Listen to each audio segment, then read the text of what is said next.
In the fading light of a world where Rome's eagles no longer cast their shadows across Britain's shores, something extraordinary was about to unfold. The year was 410 AD, and as the last Roman legions marched away from these mist-shrouded islands, they left behind not just empty fortresses and abandoned roads, but a vacuum that would reshape the very soul of a nation. What emerged from this chaos would become one of history's most fascinating transformations, a story of conquest and Christianity, of kings and peasants, of magnificent cathedrals rising from muddy fields, and knights riding toward glory or doom. Tonight, as you drift towards sleep, let me guide you through the sweeping saga of medieval England, a tale that spans nearly 1,000 years of human ambition, divine faith, and relentless change. This is not merely the story of dates and battles, though we shall encounter both in abundance. This is the story of how a collection of warring tribes became a kingdom, how that kingdom survived the fury of Viking longships, how it was conquered by Norman knights, and how it slowly, inevitably, transformed into something unprecedented in human history. The threads of this narrative stretch from the smoke-blackened halls of Saxon warriors to the soaring arches of Gothic cathedrals, from the desperate prayers of monks copying manuscripts by candlelight to the thunderous charge of heavy cavalry at Hastings. We shall witness the rise and fall of dynasties, the birth of parliaments, the flowering of literature, and the endless dance between crown and church that defined medieval life. But before we can understand the majesty of what was to come, we must first witness the darkness from which it emerged. The Roman withdrawal had left Britain fractured, vulnerable, and hungry for leadership. Into this void stepped peoples whose names still echo through our language and our landscape. Warriors whose descendants would one day rule an empire upon which the sun never set. The Saxon shore, as the Romans had called the eastern coastline, lay exposed to the grey waters of the North Sea. Across those waters, beyond the horizon where storm clouds gathered like omens, restless tribes prepared for journeys that would change everything. The Angles, the Saxons, the Jutes, and the Frisians, driven by population pressure, climatic change, and the eternal human hunger for better lands, turned their eyes toward the fertile valleys and defensible hills of post-Roman Britain. What followed was not a single invasion, but a centuries-long migration, a gradual but inexorable transformation of the British landscape. The newcomers came not as a unified army, but as individual war bands, each following their own lord, each seeking their own portion of this promised land. They brought with them their gods, their laws, their languages, and their dreams of establishing kingdoms that would endure for generations. The Romano-British population, those who had lived under imperial rule for nearly 4 centuries, found themselves facing a choice that would define the next millennium. Some fled westward to the mountains of Wales and Cornwall, carrying with them the flickering flame of Roman civilization and Christian faith. Others remained, gradually adapting to new masters, new customs, new ways of understanding the world around them. Still others took up arms in desperate attempts to preserve what they had known, fighting battles whose outcomes would echo through legend and song. It was during this tumultuous period that the figure we know as Arthur may have emerged, not as the shining knight of later romance, but as a war leader desperately trying to rally the Romano-British against the advancing tide of Saxon settlement. Whether he existed as a single individual or represents the collective memory of many such leaders, the Arthurian legend speaks to something profound about this moment in history, when the old world was dying and the new world was struggling to be born. The Saxon kingdoms that eventually emerged from this chaos were unlike anything Britain had known before. These were not the sophisticated administrative units of Roman rule, but personal kingdoms based on the bond between lord and warrior, between protector and protected. The king was not a distant figure residing in a marble palace, but a war leader who must prove his worth in battle, who must reward his followers with gold and land, who must embody the virtues his people held most dear. In the great halls of these early kingdoms, Warriors gathered around fires that cast dancing shadows on carved pillars and painted walls. Here, the scop, the court poet, would recite tales of heroes and monsters, of brave deeds and tragic fates. The language they spoke was the ancestor of our own, rich with metaphor and alliteration, capable of expressing both the thunder of battle and the subtle emotions of the human heart. When they sang of Beowulf fighting the monster Grendel, they were not merely entertaining themselves, but defining what it meant to be a hero in their world. The religion of these early Anglo-Saxons was as complex as their society. They worshipped gods whose names still survive in our days of the week. Tiw, the one-handed god of war; Woden, the wanderer and wisdom seeker; Thuna, the thunder god; and Frigg, the goddess of love and fertility. These deities were not distant and perfect like the classical gods of Rome, but beings who struggled against fate, who faced their own mortality, who understood that even gods must one day fall when the world ends in fire and ice. Yet even as these pagan kingdoms established themselves across the English landscape, another force was preparing to transform them utterly. In the monasteries of Ireland and Scotland, Christian monks had preserved not only the Gospels, but much of the learning of the ancient world. They had developed a distinctive form of Christianity, one that emphasized personal devotion, scholarly pursuit, and missionary zeal.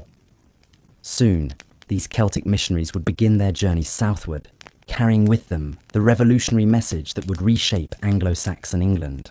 The conversion of the Anglo-Saxons to Christianity was not a simple matter of replacing one set of beliefs with another.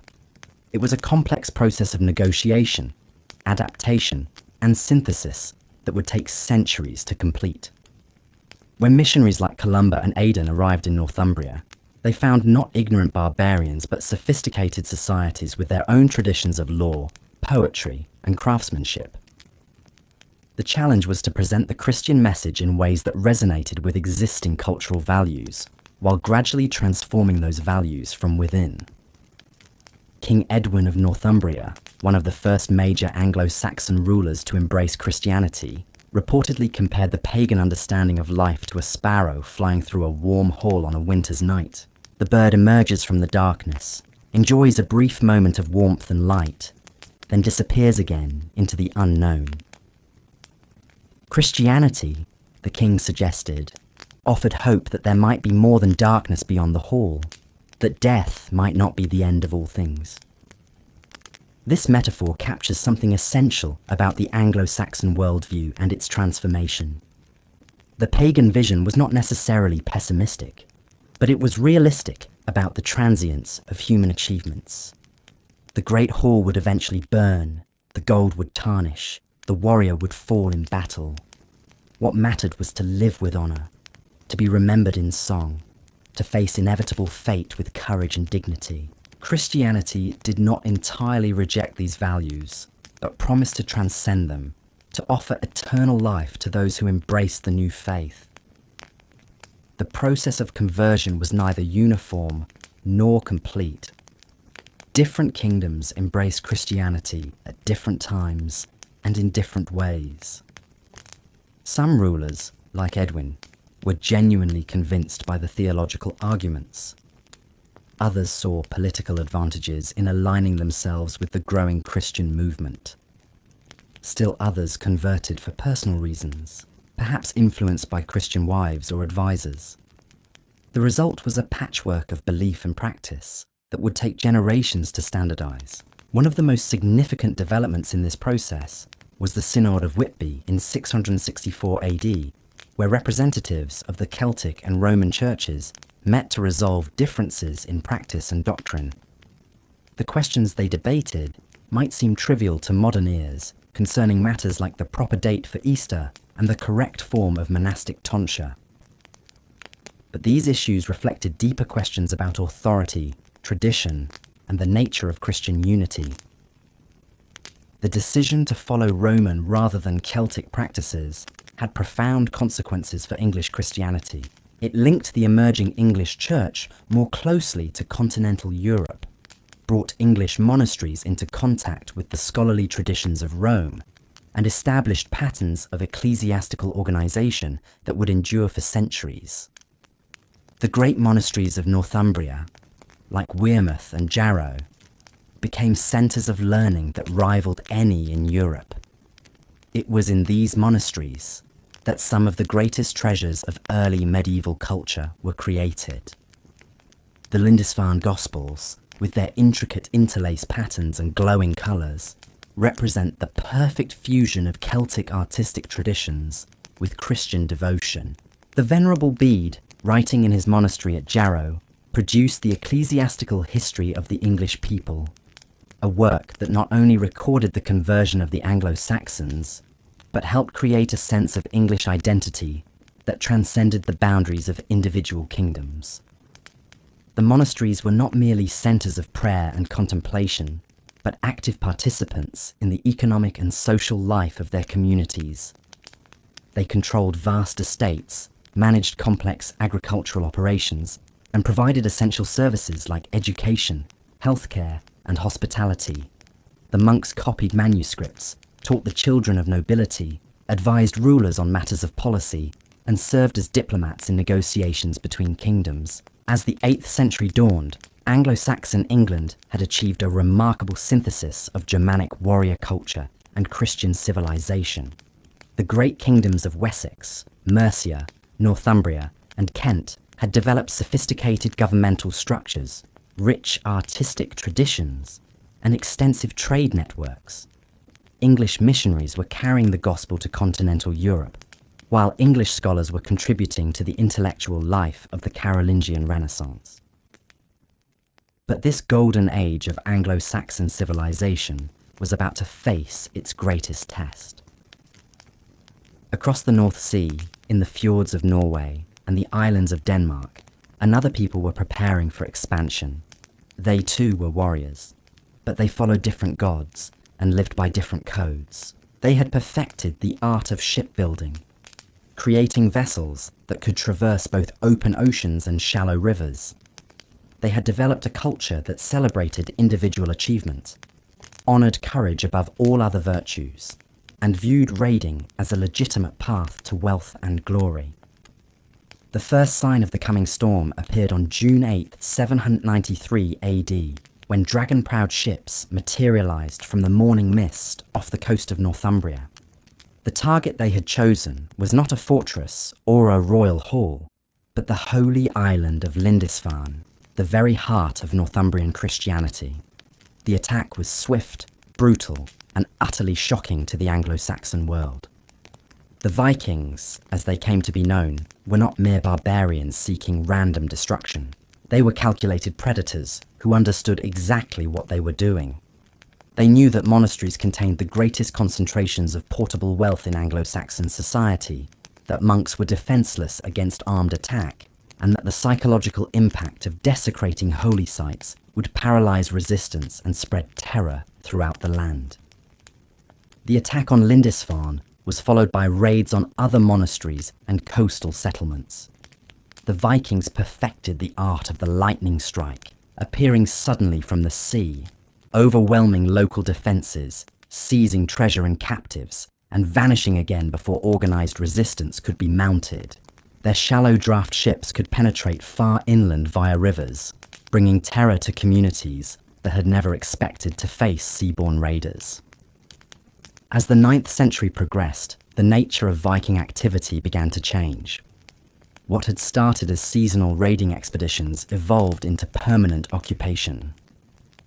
The Great Heathen Army, which landed in East Anglia in 865, was not a raiding party, but a force of conquest.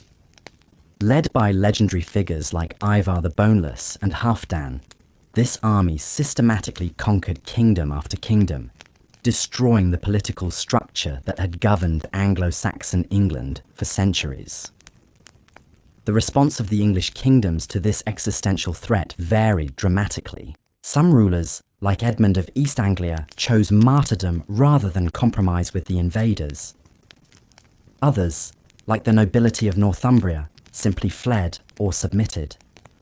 But in the Kingdom of Wessex, A different kind of response was taking shape under the leadership of a young king, who would become known to history as Alfred the Great. Alfred's greatness lay not merely in his military achievements, though these were considerable, but in his understanding that defeating the Vikings required more than winning battles.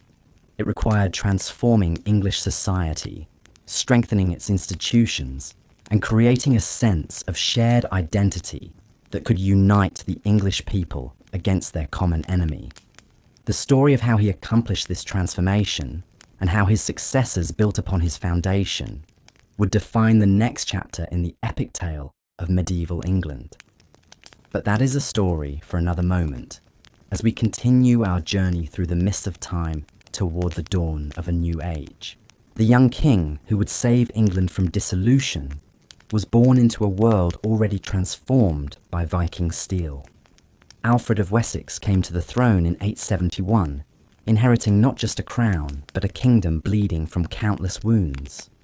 The great monasteries that had once been centres of learning lay in ruins, their libraries scattered to the winds, their monks fled or slain.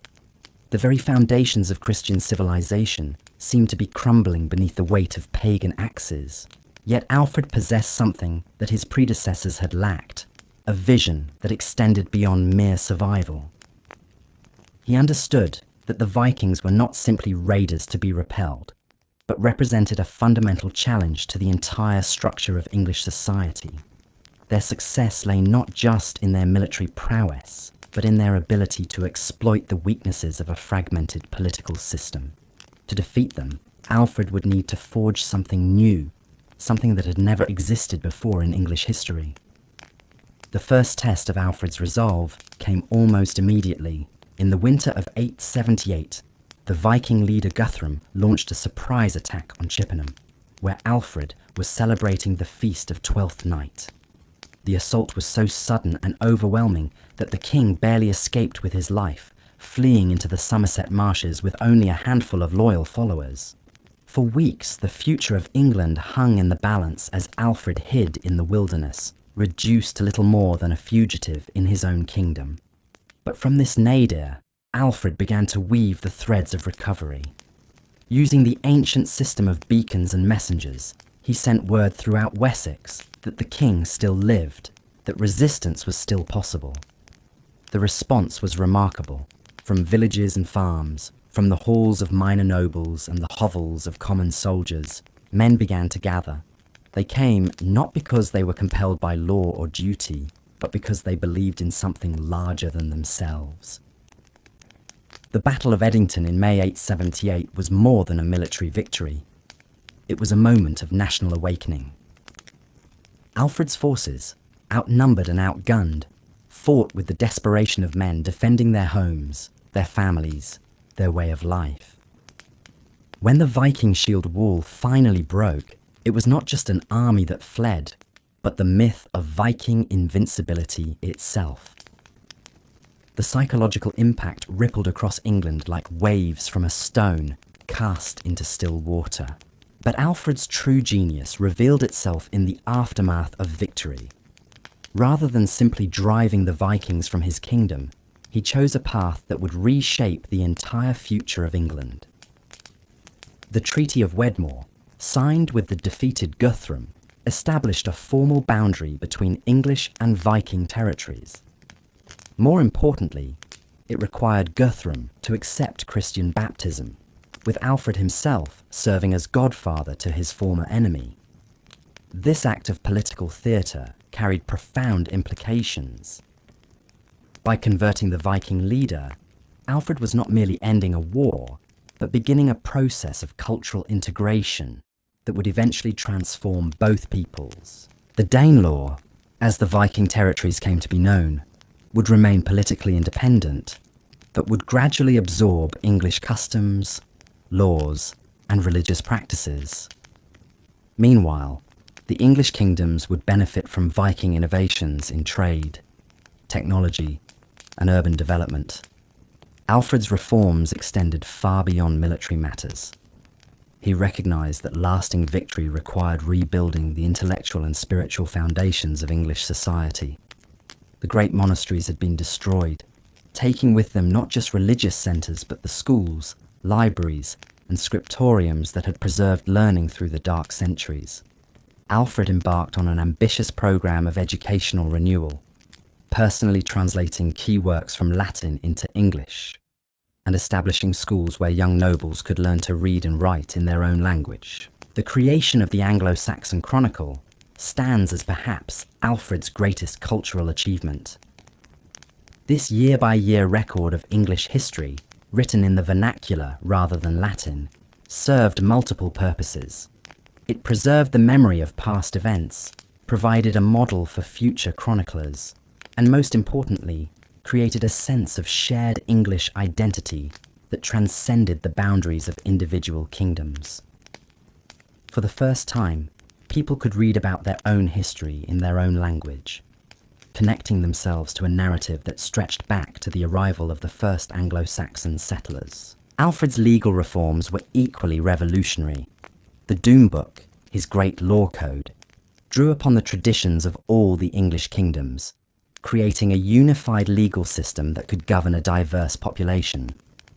But more than simply compiling existing laws, Alfred introduced new concepts of justice that reflected Christian principles of mercy and redemption. The code recognized that different crimes required different punishments, that intent mattered as much as action, and that the law should protect the weak from the strong. The transformation of military organization under Alfred created the foundation for all future English success. The old system of seasonal levies, where farmers abandoned their fields to fight for a few weeks each year, had proven hopelessly inadequate against professional Viking armies. Alfred divided his forces into two groups, one to fight, while the other tended the land, ensuring that his kingdom could maintain both military readiness and economic productivity. He also began the construction of burhs, fortified towns that could serve as both refuges for the local population and bases for military operations. These burhs represented more than military installations. They were engines of social and economic transformation. Each was designed to support a permanent population of craftsmen, traders, and administrators. Streets were laid out in regular patterns, plots were assigned for houses and workshops, and markets were established under royal protection. The burhs became centres of commerce and industry, attracting merchants from across Europe and fostering the growth of a money economy that would gradually replace the old system of barter and tribute. The success of Alfred's reforms became evident during the reigns of his successors. Edward the Elder and Athelstan continued their father's work, extending the burh system throughout the reconquered territories and welcoming Viking settlers who were willing to accept English rule. The process was not without conflict, but it was remarkably successful in creating a unified political and cultural identity.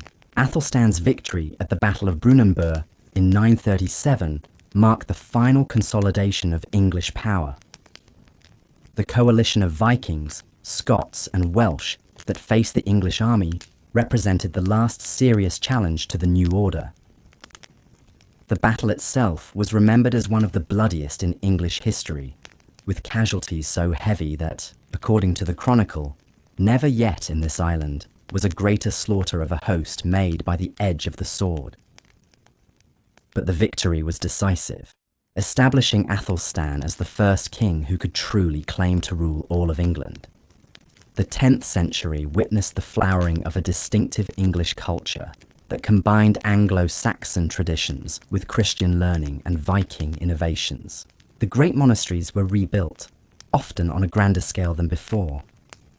Manuscript illumination reached new heights of artistic achievement, producing works like the Benedictional of St. Ethelwald that rivaled anything created in continental Europe.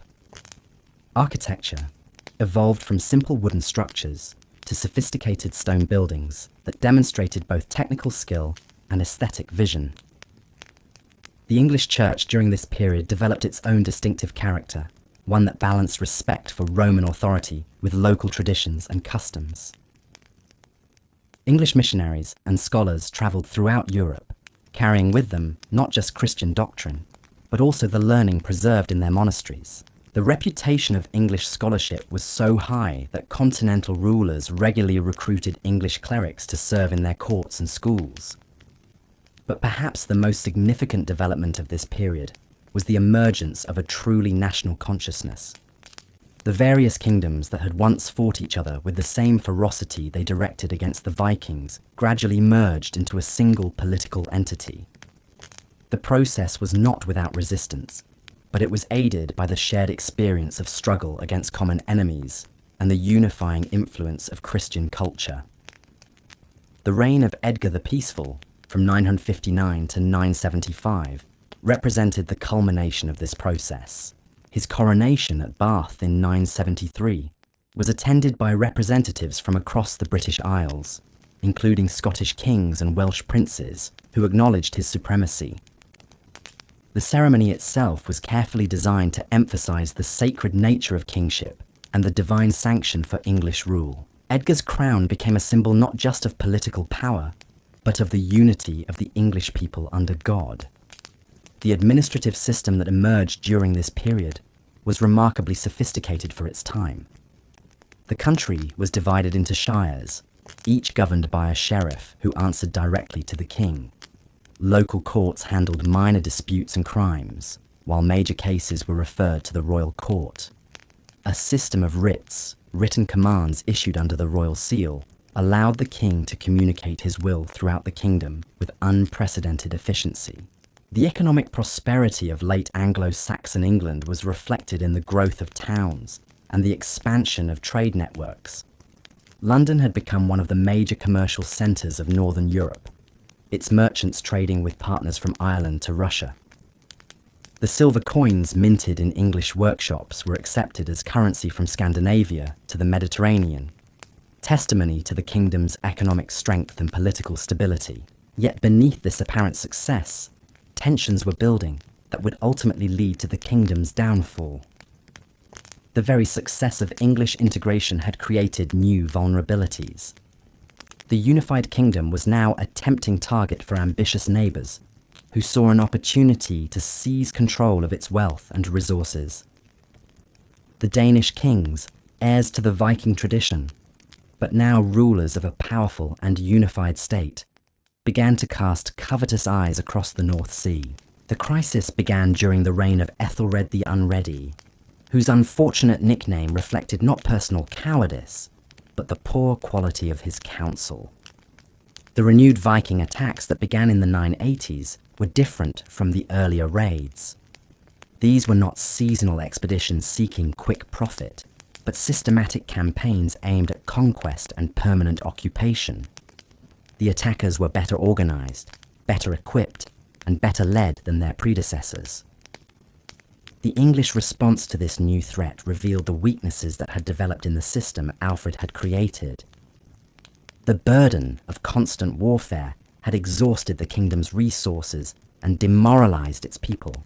The old spirit of resistance that had driven men to fight at Edington seemed to have dissipated, replaced by a weary acceptance of defeat. When King Swine of Denmark landed with his armies, he found a kingdom that had lost the will to defend itself.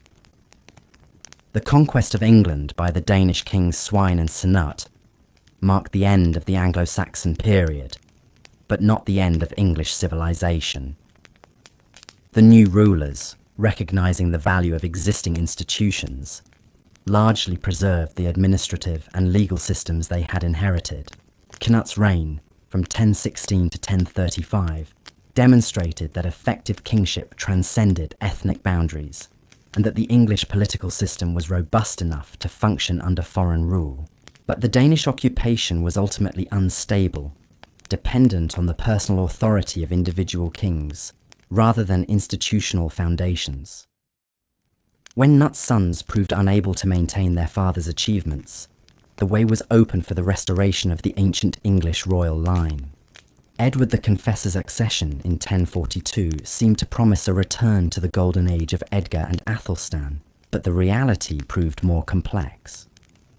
The England that Edward inherited was profoundly different from the kingdom his predecessors had ruled. Decades of foreign occupation had introduced new influences and created new power structures. The great earls who had administered the kingdom under the Danish kings had become virtually independent rulers in their own right. The church had developed closer ties to continental Europe, bringing new ideas about reform and papal authority. Most significantly, the kingdom had become integrated into a broader European political system that extended from Norway to Normandy. As Edward's reign progressed, it became clear that the old isolation of England was ending forever. The future would belong not to those who sought to preserve the past, but to those who could adapt to the new realities of European politics. Across the Channel, in the Duchy of Normandy, a new generation of leaders was emerging who would bring that future crashing down upon the English shores like a tide that could not be turned. The Norman Duke who would reshape England forever was born into a world where violence and ambition were the twin pillars of political advancement. William the Bastard, as he was known in his youth, had clawed his way to power through a childhood marked by assassination attempts, rebellious nobles, and the constant threat of neighbouring lords who saw opportunity in his illegitimate birth. By the time he reached manhood, he had transformed the fractured Duchy of Normandy into one of the most formidable military powers in Europe. The Normans themselves were a remarkable fusion of Viking energy and Frankish sophistication. Their ancestors had been Danish raiders who had settled in northwestern France barely a century and a half before William's birth. But unlike their kinsmen who had conquered England under Canute, the Normans had embraced the feudal system with extraordinary enthusiasm, creating a society where military service, land tenure, and personal loyalty were bound together in an intricate web of obligation and reward. Norman knights were unlike any warriors the world had yet seen. They fought on horseback with a devastating effectiveness that had revolutionized European warfare. Their long lances, kite-shaped shields, and heavy mail hauberks made them virtually unstoppable in open battle. But more than their equipment, it was their discipline and tactical sophistication that set them apart. They could charge in perfect formation, wheel and regroup, feign retreat to draw enemies into ambush, and coordinate infantry and cavalry in ways that earlier warriors had never imagined. The Norman Church, too, was a force to be reckoned with. The duchy's monasteries had become centres of learning and reform, attracting scholars from across Europe who brought new ideas about ecclesiastical organisation and papal authority. Norman abbots and bishops were not merely spiritual leaders, but political advisors, military commanders, and cultural patrons who shaped every aspect of society. They had forged close ties with Rome, making Normandy a stronghold of church reform and papal influence. It was this combination of military prowess and ecclesiastical support that would prove decisive in the events that followed. When Edward the Confessor died childless in January 1066, the succession crisis that erupted would draw the Normans into English affairs, with consequences that neither kingdom could have anticipated. The England that faced this crisis was a realm transformed by decades of foreign influence and internal change. The great earls, who had risen to power under the Danish kings, had become virtually independent rulers, controlling vast territories and commanding personal armies that rivaled the king's own forces. Earl Godwin of Wessex and his sons, particularly the formidable Harold Godwinson, had accumulated such power that they could make or break kings at will. The question of succession had haunted Edward's reign from its beginning. His marriage to Edith, daughter of Earl Godwin, had produced no children, and his apparent preference for celibacy had led many to conclude that the royal line would die with him. Various candidates had emerged over the years, each with their own claims and supporters. Edgar the Atheling, great-nephew of Edward, possessed the strongest hereditary claim, but was still a youth with no independent power base. Harold Godwinson, the most powerful earl in England, had demonstrated his military and administrative capabilities, but lacked royal blood. Most intriguingly, William of Normandy claimed that Edward had promised him the succession during a visit to Normandy in the 1050s, and that Harold himself had sworn an oath to support this claim during a mysterious visit to the Norman court in 1064. The exact circumstances of Harold's visit remain one of history's great mysteries, but Norman sources insist that he pledged his support to William's claim on sacred relics, making his subsequent acceptance of the English crown not just political opportunism, but sacred perjury. The drama that unfolded in 1066 would become one of the most famous succession crises in European history. When the Witenagemot, the assembly of English nobles, chose Harold Godwinson as king, they set in motion a chain of events that would culminate in the most decisive battle in English history. But the challenge to Harold's reign would come not from one direction, but from three. As ambitious rulers across Europe saw opportunity in England's moment of weakness, the first threat materialized in the north, where Harold's own brother Tostig had allied himself with Harald Hardrada, the legendary king of Norway. Hardrada was perhaps the most feared warrior in Europe, a giant of a man who had served as captain of the Byzantine Emperor's Varangian Guard and had fought battles from the Holy Land to the frozen wastes of Scandinavia. His claim to the English throne was tenuous at best, based on agreements made between earlier Norwegian and Danish kings. But his reputation for invincibility made him a formidable opponent. The Norwegian invasion began in September 1066, when Hardrada's fleet of 300 ships appeared in the Humber estuary. The force that landed was enormous by medieval standards. Perhaps 15,000 battle-hardened warriors who had come not just to raid but to conquer. Their initial success was devastating. At the Battle of Fulford, they crushed the forces of the Northern Earls, killing Earl Waltheof and capturing much of the Yorkshire nobility. Harold's response demonstrated the administrative and military capabilities that had made him the most powerful man in England. Within days of receiving news of the invasion, he had assembled an army and was marching north at a pace that astonished contemporaries. The speed of his movement caught the Norwegians completely off guard. When the English army appeared at Stamford Bridge on September 25th, Hardrada's forces were scattered across the countryside, many without their armour, believing themselves safe from immediate attack. The Battle of Stamford Bridge became the stuff of legend. The Norwegian king, caught unprepared, fought with the desperate courage of a man who knew his fate was sealed. According to the sagas, he fell to an arrow through the throat while rallying his men for one final charge. The slaughter was so complete that only 24 of the original 300 ships were needed to carry the survivors back to Norway. The age of Viking conquest was finally over, ended by English steel wielded with ruthless efficiency. But Harold's triumph contained the seeds of his own destruction. The forced march north and the bitter fighting at Stamford Bridge had exhausted his army at the very moment when his greatest challenge was materializing across the English Channel. While Harold was celebrating his victory in Yorkshire, Norman ships were gathering in the harbours of Normandy, and Norman knights were sharpening their swords for the invasion that would change everything. William's preparations for the conquest of England had been meticulous and ruthless. He had spent months gathering allies, securing papal approval for his claim, and assembling the largest invasion force Northern Europe had seen since the days of the Roman Empire. His army was not merely Norman but included knights and infantry from across northern France, all united by the promise of English lands and English gold. The papal banner that flew above William's ships was perhaps his most valuable asset. Pope Alexander II had declared Harold a usurper and a perjurer, making the Norman invasion not just a political conquest, but a holy war. This ecclesiastical support had enabled William to recruit allies who might otherwise have remained neutral, and it provided moral justification for what was essentially an act of aggressive war. The Norman fleet that set sail from Saint-Valery-sur-Somme on September 27th was a marvel of medieval logistics.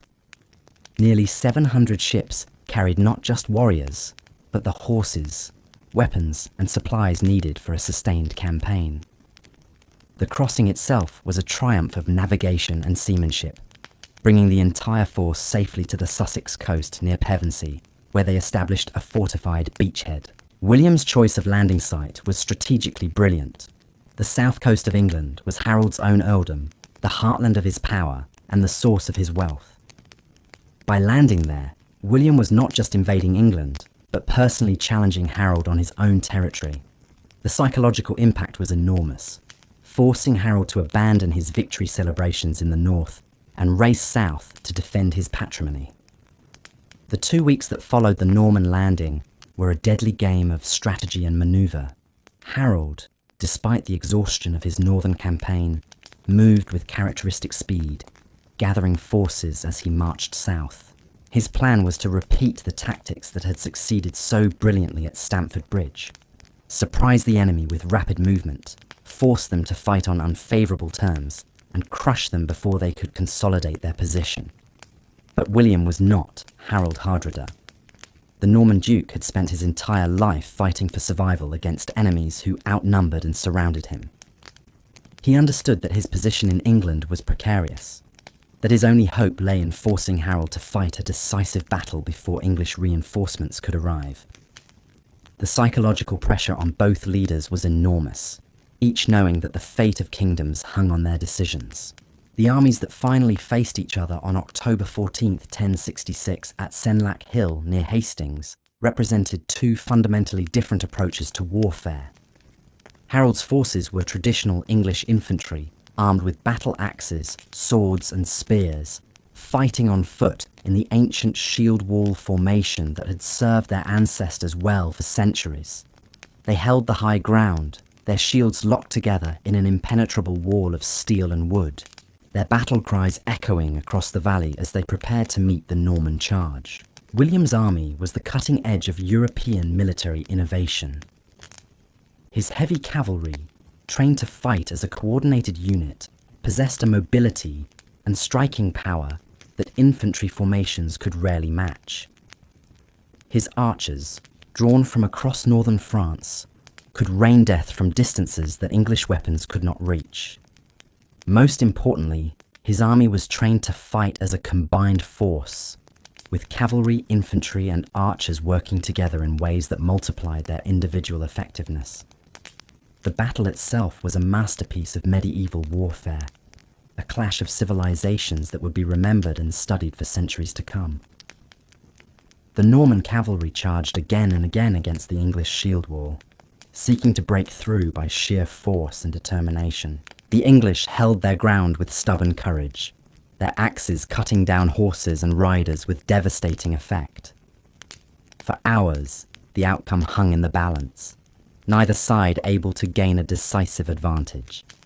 The turning point came late in the day, when a rumour spread through the Norman ranks that William had been killed. The panic that followed nearly broke the Norman army, but William's appearance, helmet raised to show his face, rallied his men for one final effort. The feigned retreat that followed was a masterpiece of tactical deception, drawing sections of the English line forward where they could be surrounded and destroyed by Norman cavalry. Harold's death, struck down by Norman arrows and swords while defending his banner, marked the end of Anglo-Saxon England. The king who had seemed invincible just 3 weeks earlier lay dead on the field where he had chosen to make his stand. Around him fell the flower of English nobility, men whose families had ruled England for generations, their blood soaking into the Sussex soil that would become the foundation of a new order. The psychological impact of Hastings was as important as its military consequences. The English had not merely lost a battle, but witnessed the destruction of their entire political system. The earls who had dominated English politics for decades were dead or in flight. The church hierarchy, which had provided stability and continuity through previous crises, found itself facing new masters with very different ideas about ecclesiastical authority. Most importantly, the ordinary people of England discovered that their world had changed forever in a single afternoon of bloodshed. William's march to London after Hastings was a masterpiece of psychological warfare.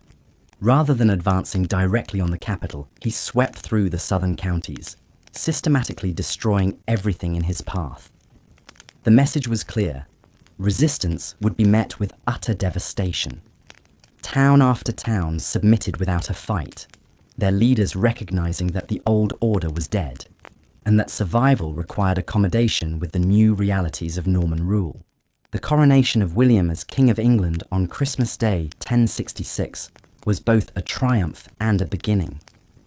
The ceremony at Westminster Abbey, conducted by English bishops in the presence of Norman nobles, symbolized the fusion of two traditions that would define the new kingdom.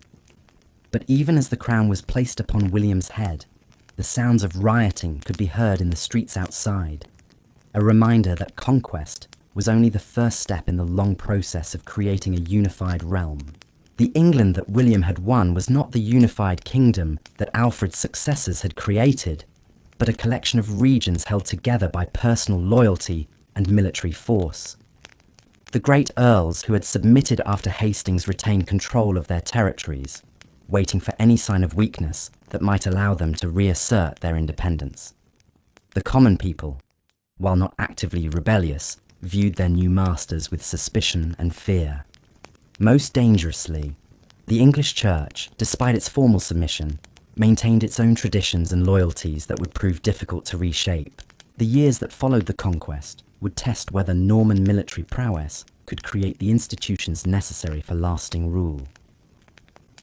The challenge was not merely to govern England, but to transform it, to create a new synthesis of Norman and English traditions that could survive the death of individual kings and the inevitable succession crises that had plagued both kingdoms. The story of how this transformation was achieved, and at what cost, would define the next chapter in the epic tale of medieval England. William's triumph at Hastings had given him a crown, but it had not given him a kingdom. The England he now claimed to rule was a patchwork of resentful nobles, sullen peasants, and ambitious churchmen, all united only in their suspicion of their foreign overlords. The Norman duke, who had gambled everything on a single battle, now faced the far more complex challenge of transforming military conquest into legitimate rule. The first great test came within months of the coronation. In the spring of 1067, while William was absent in Normandy, celebrating his victory and securing his continental domains, rebellion erupted across England like wildfire in a dry forest. The earls who had submitted after Hastings revealed their true intentions, raising their banners and calling upon the English people to cast off the Norman yoke. In the north, Edgar the Atheling, the last male heir of the ancient royal line, emerged from exile to claim the throne that many still considered rightfully his. The revolts were not mere expressions of wounded pride, but carefully coordinated attempts to exploit what appeared to be fatal weaknesses in Norman rule. The rebels understood that William's power depended entirely on his ability to maintain control of a relatively small force of foreign knights scattered across a hostile landscape. If they could isolate these garrisons, overwhelm them piecemeal, and prevent Norman reinforcements from crossing the Channel, they might succeed in driving the invaders back to their ships. William's response to this crisis revealed the qualities that had made him master of Normandy despite his bastard birth. He returned to England with characteristic speed, bringing fresh troops and a determination that bordered on the fanatical. But this time, his approach was different. The magnanimous victor of Hastings had been replaced by a ruler who understood that mercy could be interpreted as weakness, and that lasting peace might require temporary terror. The campaign that followed was unlike anything England had experienced since the Danish invasions. William's forces moved through the rebellious regions with systematic brutality, not merely defeating armies, but destroying the very foundations of resistance. Villages were burned, crops destroyed, livestock slaughtered. The Norman knights, trained from childhood in the arts of war, proved equally skilled in the grim business of pacification. They left behind a landscape so devastated that chroniclers would write of regions where no smoke rose from any hearth for decades to come. The climax of this campaign came in the winter of 1069, when the last great rebellion erupted in Yorkshire. The northern earls, supported by a Danish fleet that had appeared in the Humber, seemed poised to recreate the triumphs of their Viking ancestors, For a brief moment, it appeared that the Norman conquest might unravel completely, that William might suffer the same fate that had befallen earlier invaders who had underestimated English resilience. But William's response exceeded even his previous displays of ruthless efficiency. The harrying of the North, as it came to be known, was a campaign of deliberate devastation that transformed the Yorkshire landscape into a wasteland. For months, Norman forces systematically destroyed everything that could support human life. Mills were demolished, bridges broken, salt scattered on fields to prevent future cultivation. The population fled southward in desperate columns, carrying what possessions they could save, leaving behind a silence that would endure for generations. The psychological impact of this campaign extended far beyond Yorkshire. Word of the devastation spread throughout England, carried by refugees whose hollow eyes and gaunt faces testified to the price of resistance. The message was unmistakable. William was not merely another foreign conqueror who could be waited out or gradually absorbed, but a ruler who would rather rule over a desert than tolerate defiance. The great rebellions that had threatened to overturn the Norman conquest died not in battle, but in the cold calculation of nobles, who recognized that further resistance would bring only annihilation. Yet even as he demonstrated his capacity for ruthless suppression, William was simultaneously laying the foundations for a new kind of government that would transform England more profoundly than any previous invasion. The feudal system that he imposed was not merely a method of military organization, but a complete reimagining of how power, land, and loyalty should be distributed throughout the kingdom. Every acre of English soil was now held directly or indirectly from the king, creating a pyramid of obligation that extended from the humblest peasant to the greatest earl. The Domesday Book, that extraordinary survey of English wealth and resources commissioned by William in 1085, reveals the scope of this transformation. For the first time in history, a medieval kingdom was subjected to a systematic accounting that recorded not just the ownership of land, but its value, its population, its productive capacity, and its obligations to the crown.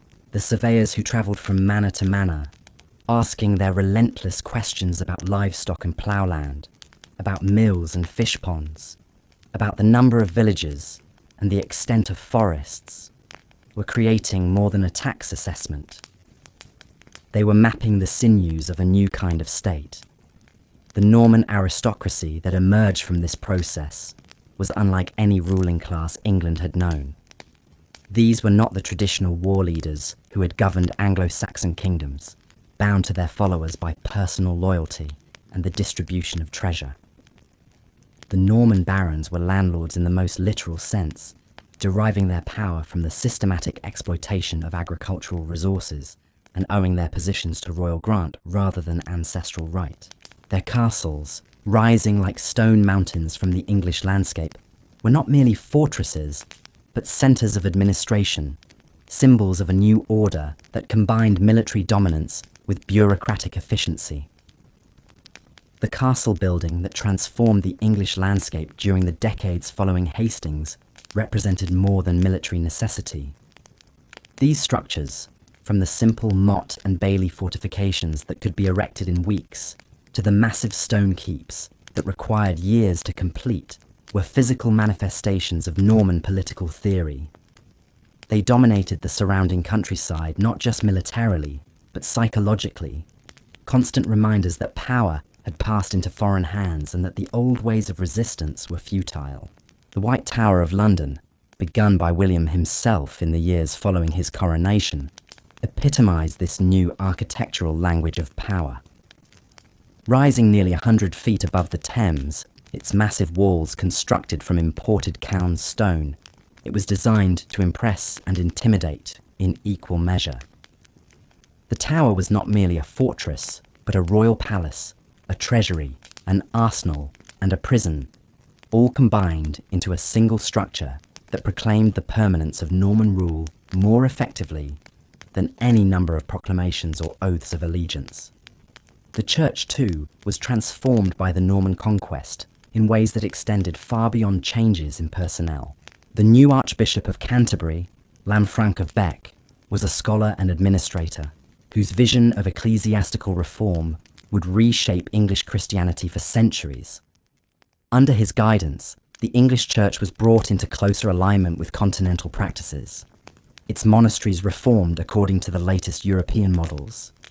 Its cathedral schools expanded to educate a new generation of clergy trained in both theology and administration. The architectural revolution that accompanied these ecclesiastical changes was no less dramatic than the military transformation of the landscape. The small wooden churches that had served Anglo-Saxon communities were replaced by massive stone cathedrals that rivaled any in Europe. Durham Cathedral, begun in 1093, pioneered architectural techniques that would influence building throughout the medieval world. Its ribbed vaults and pointed arches, its soaring columns and intricate stone carving, created interior spaces that seemed to lift the soul toward heaven while demonstrating the wealth and sophistication of their Norman patrons. But perhaps the most profound change brought by the Norman Conquest was linguistic. The French-speaking aristocracy that now governed England created a trilingual society where Latin remained the language of learning and administration, English survived as the tongue of the common people, and Norman French became the language of power and culture. This linguistic complexity would endure for centuries, gradually producing the hybrid language that would become modern English, enriched by French vocabulary, but retaining its Germanic grammatical structure. The literature that emerged from this multilingual environment reflected the cultural fusion that was slowly transforming English society. The chansons de geste, those heroic poems celebrating the deeds of Charlemagne and his knights, found new audiences in English halls, where Norman nobles sought entertainment that reflected their own martial values. Meanwhile, English literary traditions survived and evolved, as seen in works like the Anglo-Saxon Chronicle, which continued to be maintained by English monks who recorded the deeds of their foreign rulers with grudging respect and occasional defiance. The legal system that William imposed represented perhaps the most systematic transformation of English institutions. The old Anglo-Saxon system of local courts and customary law was gradually replaced by a more centralized system based on royal authority and written procedure. The king's justices, traveling throughout the realm to hear cases and enforce royal law, created a common legal tradition that transcended local customs and regional variations. This development would eventually produce the common law system that would become one of England's most important contributions to world civilization. The economic changes that followed the conquest were equally profound. The Norman emphasis on systematic exploitation of agricultural resources led to innovations in farming techniques, the establishment of new markets, and the expansion of international trade.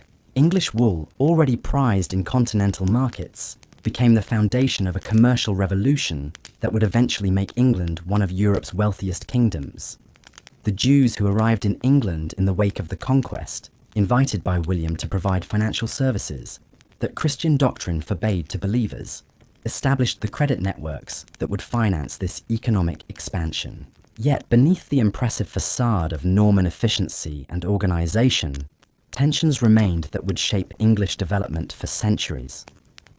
The cultural divide between Norman rulers and English subjects never entirely disappeared, creating a society marked by linguistic, legal, and social stratification.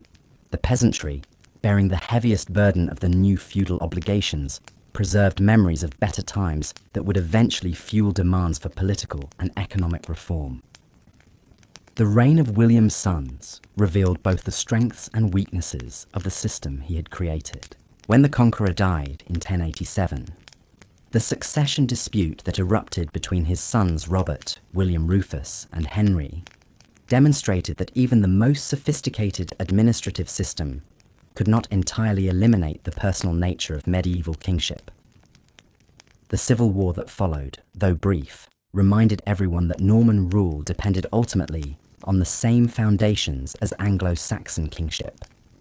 The ability to command loyalty through a combination of fear, respect, and material reward.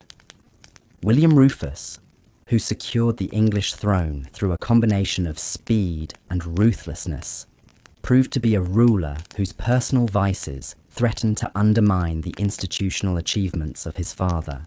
His notorious greed, his contempt for the church, and his apparent lack of interest in producing an heir created anxieties that extended far beyond the immediate circle of courtiers and nobles. The king who treated the English church as a source of revenue rather than spiritual guidance, who sold bishoprics to the highest bidder and left sees vacant to collect their revenues, seemed to embody everything that critics of Norman rule found most objectionable. The assassination of William Rufus in 1100, whether by accident or design, brought to the throne his younger brother Henry, a prince who had spent his youth learning the arts of governance rather than war.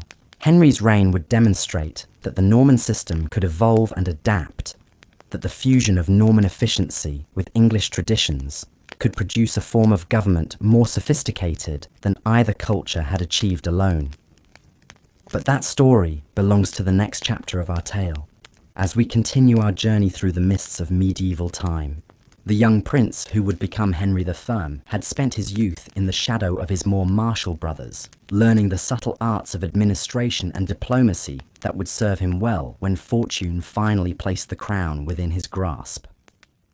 Unlike his predecessors, who had ruled through a combination of personal charisma and military force, Henry understood that lasting power required institutional foundations that could survive the death of individual kings and the inevitable succession crises that had plagued both Norman and English dynasties.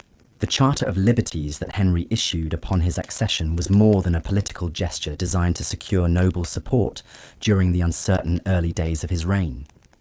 It was a constitutional document that established principles of government that would echo through English history for centuries.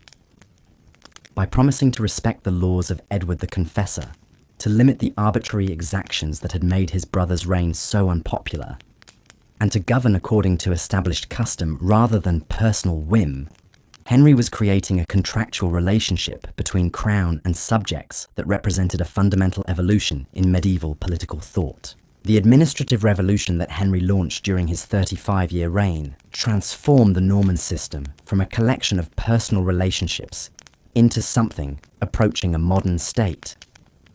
The Exchequer, that great accounting office that took its name from the checkered cloth on which financial calculations were performed, became the nerve centre of royal government. Here, sheriffs and other royal officials were called to account for their stewardship of royal resources, their receipts and expenditures recorded on parchment rolls that would provide a continuous record of governmental activity for centuries to come.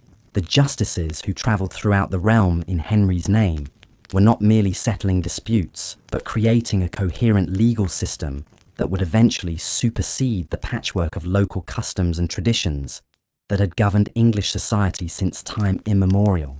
The decisions they rendered, the procedures they established, the precedents they set, gradually accumulated into a body of law that derived its authority not from ancient custom, but from royal command.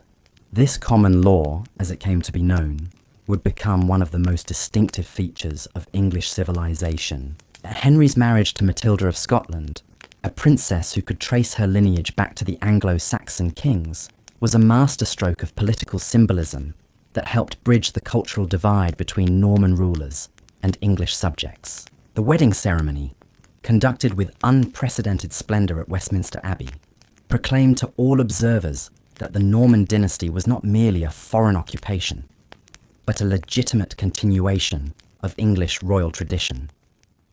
The children born of this union would embody the synthesis of Norman and English bloodlines that Henry hoped would unite his fractured kingdom. The economic prosperity that characterized Henry's reign was built upon the foundation of agricultural innovation and commercial expansion that the Norman Conquest had made possible.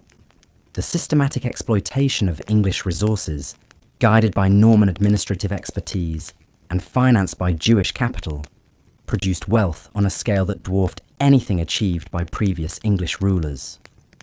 The silver mines of Cumberland, the wool markets of the Cotswolds, the grain fields of East Anglia, all contributed to a royal treasury that made Henry one of the wealthiest monarchs in Europe.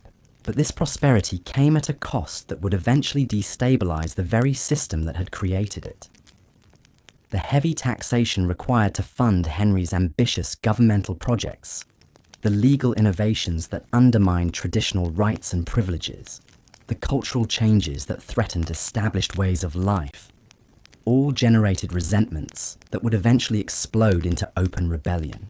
The Norman system, for all its efficiency and sophistication, remained an alien imposition upon a society that had never fully accepted foreign rule. The tragedy that would ultimately destroy Henry's carefully constructed system began with a catastrophe that no amount of administrative skill could have prevented. On November 25th, 1120, the White Ship, carrying the flower of Anglo-Norman nobility back to England from Normandy, struck a rock in the English Channel and sank with the loss of all aboard. Among the victims was William Etheling, Henry's only legitimate son and the heir upon whom the entire future of the dynasty depended. The king's grief at the loss of his son was matched only by his recognition of the political catastrophe that the disaster represented. Without a male heir, the elaborate system of government that Henry had created would face the same succession crisis that had plagued his predecessors. The solution he chose, designating his daughter Matilda as his heir, was unprecedented in English history and would prove to be a decision that would plunge the kingdom into civil war. The Empress Matilda, as she came to be known after her marriage to the Holy Roman Emperor Henry V, was a woman of extraordinary intelligence and determination who had been trained from childhood in the arts of government. Her experience governing Italy during her husband's absences had given her administrative skills that rivaled those of any contemporary ruler. But her very competence, combined with her gender, made her a threatening figure to the Norman barons who had grown accustomed to male rule and who feared that a female monarch might undermine their own authority. The oath of allegiance that Henry extracted from his nobles, requiring them to accept Matilda as their future queen, was given reluctantly and with mental reservations that would become apparent the moment the old king died. The barons who swore to support her succession were already calculating how they might benefit from the instability that would inevitably follow Henry's death. The most ambitious among them, Stephen of Blois, Henry's nephew and one of his most trusted advisors, was already laying the groundwork for his own claim to the throne. When Henry died in 1135, allegedly from eating a surfeit of lampreys, the carefully constructed system of government that he had spent decades building began to unravel with shocking speed. Stephen's seizure of the throne, accomplished through a combination of rapid movement and strategic bribery, demonstrated that the institutional foundations of Norman rule were still dependent on the personal authority of individual kings. The barons who had sworn to support Matilda's succession found convenient excuses to transfer their allegiance to a male claimant who promised to respect their traditional privileges. The civil war that followed, known to contemporaries as the Anarchy, represented more than a simple succession dispute. It was a fundamental crisis of the Norman system that revealed the contradictions inherent in a government that combined feudal personal relationships with bureaucratic administrative procedures. The barons who had been transformed into efficient administrators during Henry's reign rediscovered their warrior roots, building private castles, raising personal armies, and carving out independent domains from the wreckage of royal authority. The landscape of England during the Anarchy was transformed by violence on a scale not seen since the Norman Conquest itself. Contemporary chroniclers described a realm where God and his saints slept, where justice had fled, where the strong oppressed the weak without restraint. The magnificent castles that had once symbolized Norman order became centers of private warfare, their lords preying upon the surrounding countryside with impunity.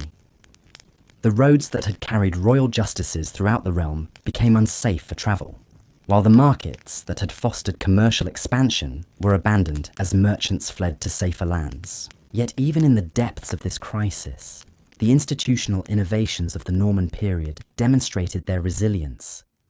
The exchequer continued to function, albeit with reduced efficiency, recording the diminished revenues of a kingdom at war with itself. The common law survived in those regions where royal authority could still be enforced, its procedures and precedents preserved by professional lawyers, who understood that their expertise would be valuable, regardless of who ultimately wore the crown. The Church, despite the violence that surrounded it, maintained its role as a stabilizing force, its bishops and abbots working tirelessly to mediate between the warring factions. The resolution of the anarchy came not through military victory, but through the kind of negotiated settlement that had become characteristic of Norman political culture. The Treaty of Wallingford, signed in 1153, represented a triumph of pragmatic compromise over ideological purity. Stephen would remain king for life, but Matilda's son Henry would inherit the throne, uniting the competing claims and ending the civil war that had devastated the kingdom for nearly 2 decades. The young prince who would become Henry II brought to the throne a combination of qualities that seemed designed to restore the glories of his grandfather's reign while avoiding the pitfalls that had led to the anarchy. His Angevin inheritance had given him control of territories that stretched from the Scottish border to the Pyrenees, making him the most powerful ruler in Western Europe. His marriage to Eleanor of Aquitaine had added the wealth and cultural sophistication of southern France to his domains. Most importantly, his education in the Norman tradition of efficient government had prepared him to rebuild the administrative system that civil war had damaged but not destroyed. The restoration that Henry II accomplished during the first decade of his reign was remarkable in its scope and thoroughness. The illegal castles that had sprouted during the anarchy were demolished, their stones used to build churches and bridges that would serve the common good. The royal forests were restocked and their boundaries restored, providing both revenue and recreation for the crown. The coinage was reformed, eliminating the debased silver that had circulated during the Civil War and establishing monetary standards that would remain stable for centuries. But Henry's greatest achievement was the expansion and systematization of royal justice that would transform England from a collection of feudal territories into a unified legal entity. The Constitutions of Clarendon, issued in 1164, established procedures for the administration of justice that would endure long after the Norman dynasty had passed into history. The system of royal courts, staffed by professional judges and guided by written law, created a judicial framework that could function independently of the personal authority of individual kings. The conflict between Henry II and Thomas Becket, his former chancellor who had become Archbishop of Canterbury, represented more than a personal quarrel between old friends. It was a fundamental clash between secular and ecclesiastical authority that would shape the relationship between church and state for centuries. Becket's transformation from worldly administrator to saintly martyr demonstrated the continuing power of religious idealism in an age increasingly dominated by bureaucratic efficiency. The murder of Becket in Canterbury Cathedral on December 29, 1170, shocked the medieval world and transformed the ambitious archbishop into one of the most powerful saints in Christendom. The pilgrimage route to his shrine became one of the most popular in Europe, bringing wealth and prestige to England while serving as a constant reminder of the limits of royal power. Henry's public penance at Becket's tomb, where he submitted to scourging by the cathedral monks, demonstrated that even the most powerful medieval king was subject to spiritual authority. The legal innovations of Henry's reign created the foundation for constitutional development that would eventually limit royal power in ways that the king himself could never have imagined. The writs and procedures that his justices developed to handle the increasing volume of legal business established precedents that would gradually accumulate into a body of law independent of royal will. The juries that were empaneled to determine facts in civil cases represented a revolutionary recognition that ordinary people could participate in the administration of justice. The Angevin Empire that Henry created through conquest, marriage, and inheritance represented the high point of medieval English power and influence. From his court at Chinon or Angers, the king could command resources that dwarfed those of any contemporary ruler. The wine of Gascony, the wool of England, the grain of Normandy, all contributed to a treasury that funded military campaigns, diplomatic initiatives, and architectural projects on an unprecedented scale. The troubadour culture of Aquitaine, the scholarly traditions of the Norman monasteries, the administrative expertise of the English government, all combined to create a cosmopolitan civilization that attracted scholars, artists, and adventurers from across Europe. Yet the very extent of Henry's dominions contained the seeds of their own destruction.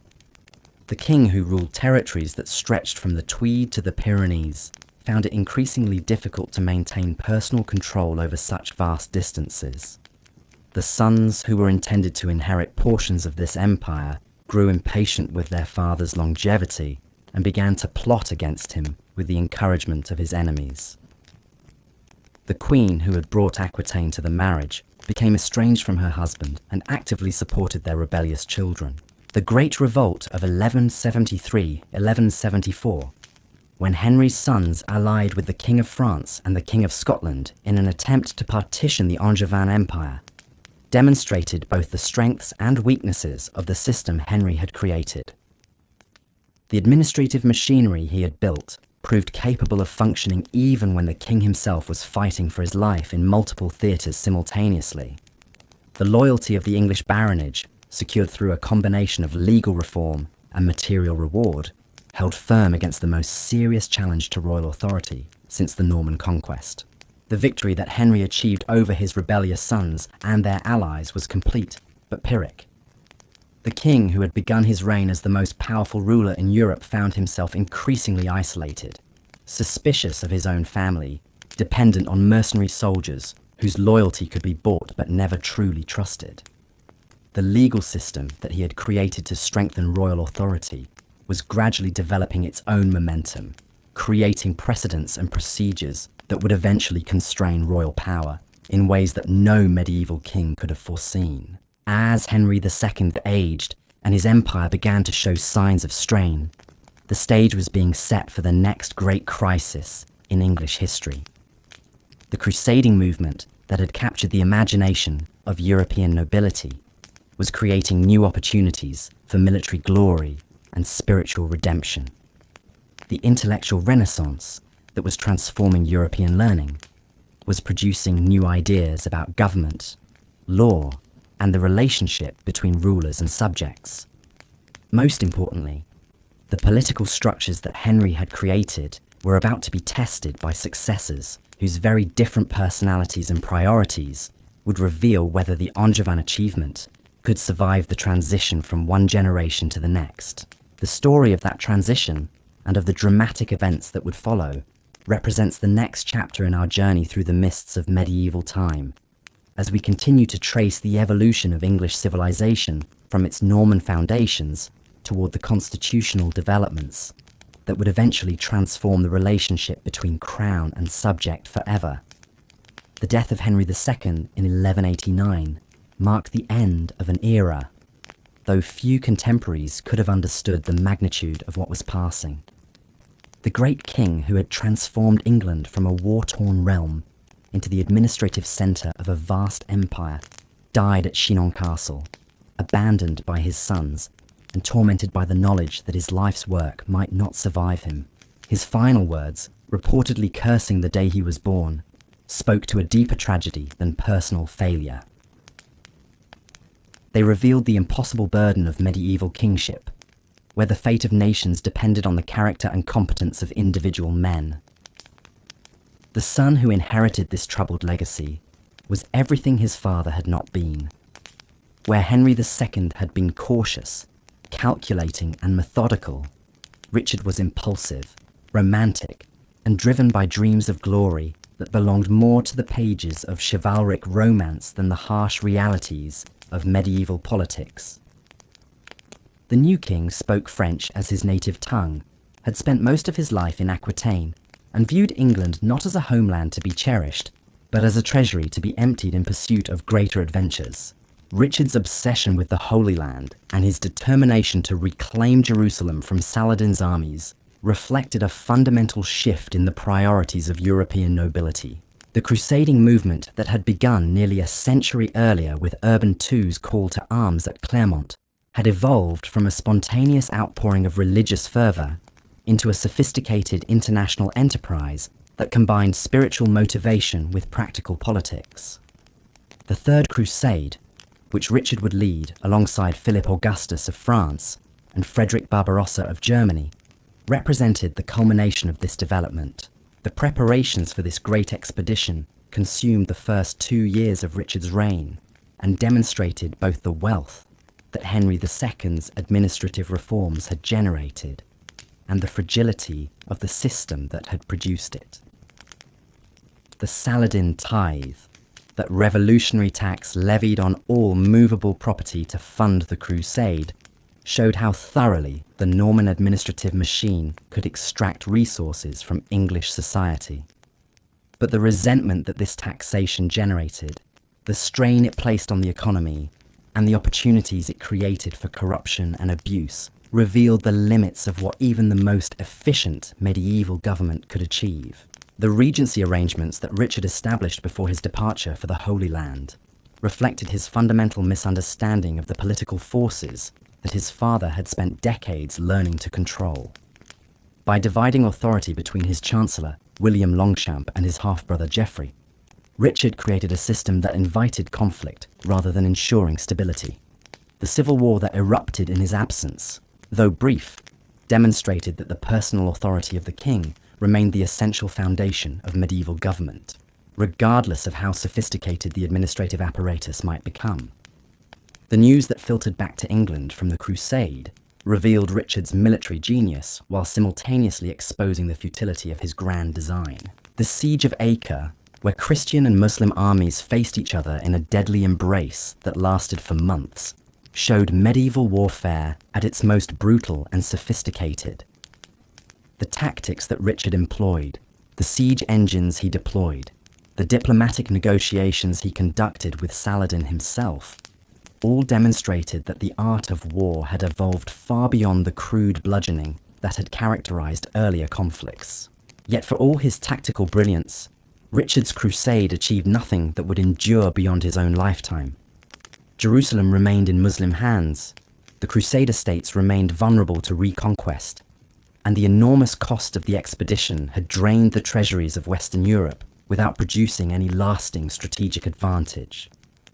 The king who had dreamed of emulating the heroes of chivalric romance found himself trapped in a conflict where courage and honor counted for less than logistics and finance.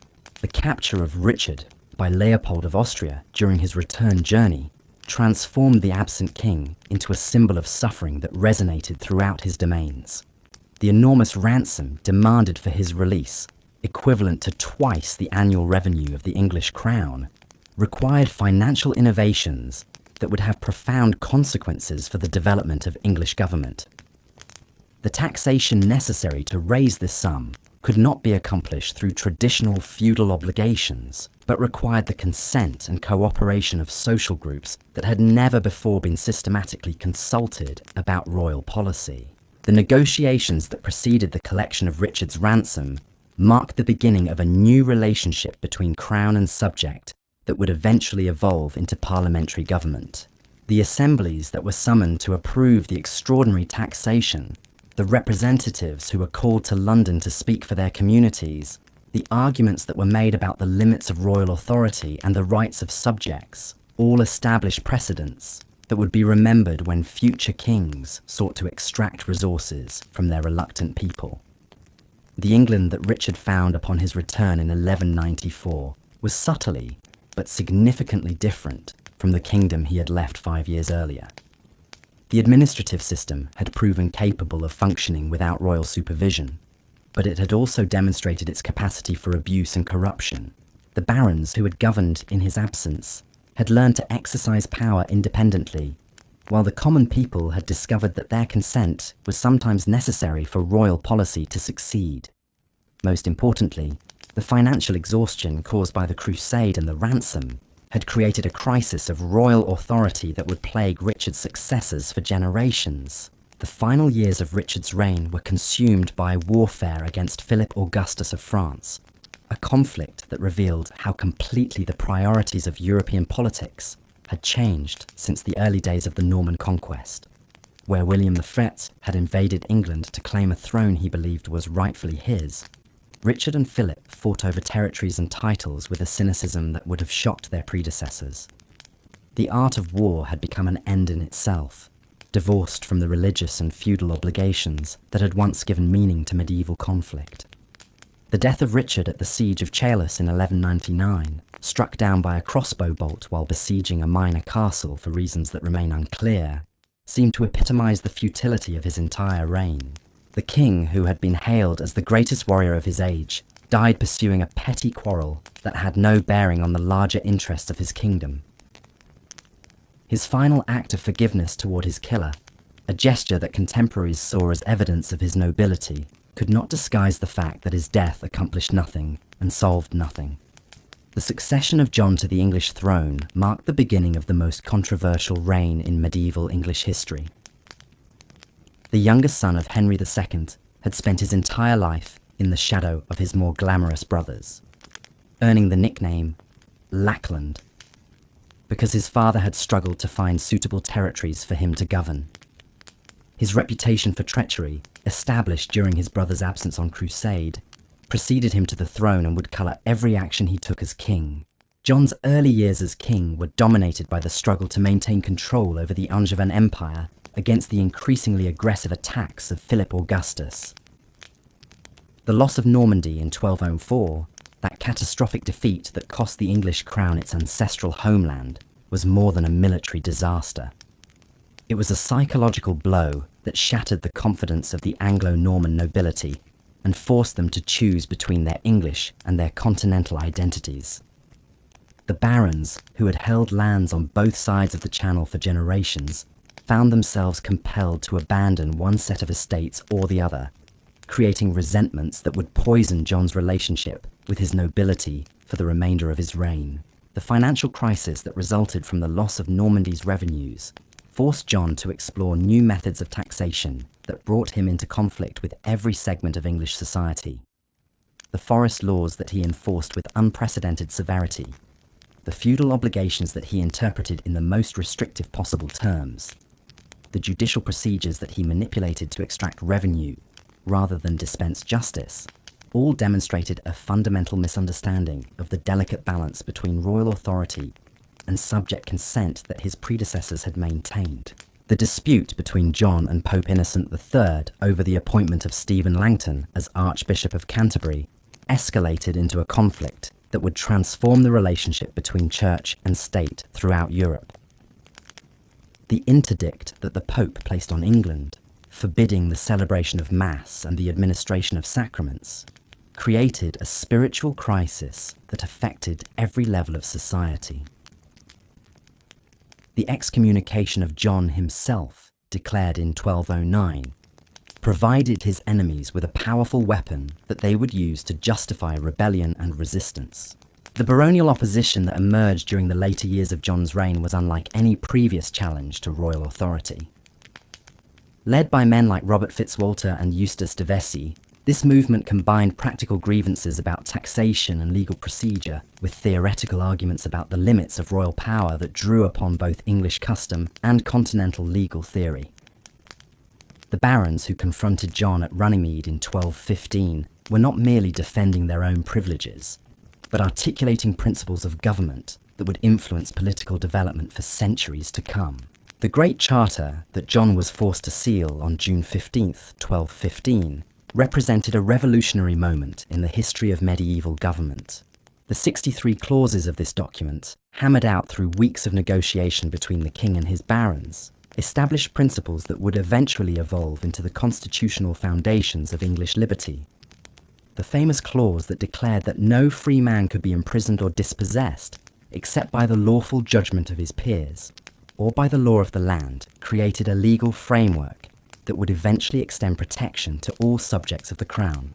But the immediate impact of Magna Carta was to plunge England into civil war.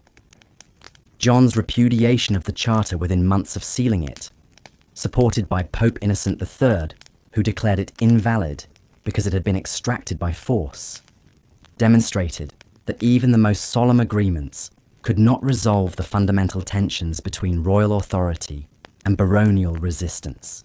The Baron's invitation to Louis of France to invade England and claim the throne showed how completely the political consensus that had sustained the Angevin Empire had broken down. The civil war that consumed the final years of John's reign was fought with a bitterness that reflected the collapse of the feudal bonds that had once united king and nobles in common cause. The siege of Rochester Castle, where the Baron's forces held out for weeks against royal artillery, became a symbol of the determination with which both sides pursued their conflicting visions of English government. The devastation that this conflict brought to the English countryside, the foreign mercenaries who ravaged the land in the service of competing claimants, the breakdown of law and order that made travel dangerous and commerce impossible, all demonstrated the terrible cost of political failure. John's death at Newark in October 1216, allegedly from dysentery but possibly from poison, came at the moment when his cause seemed most hopeless.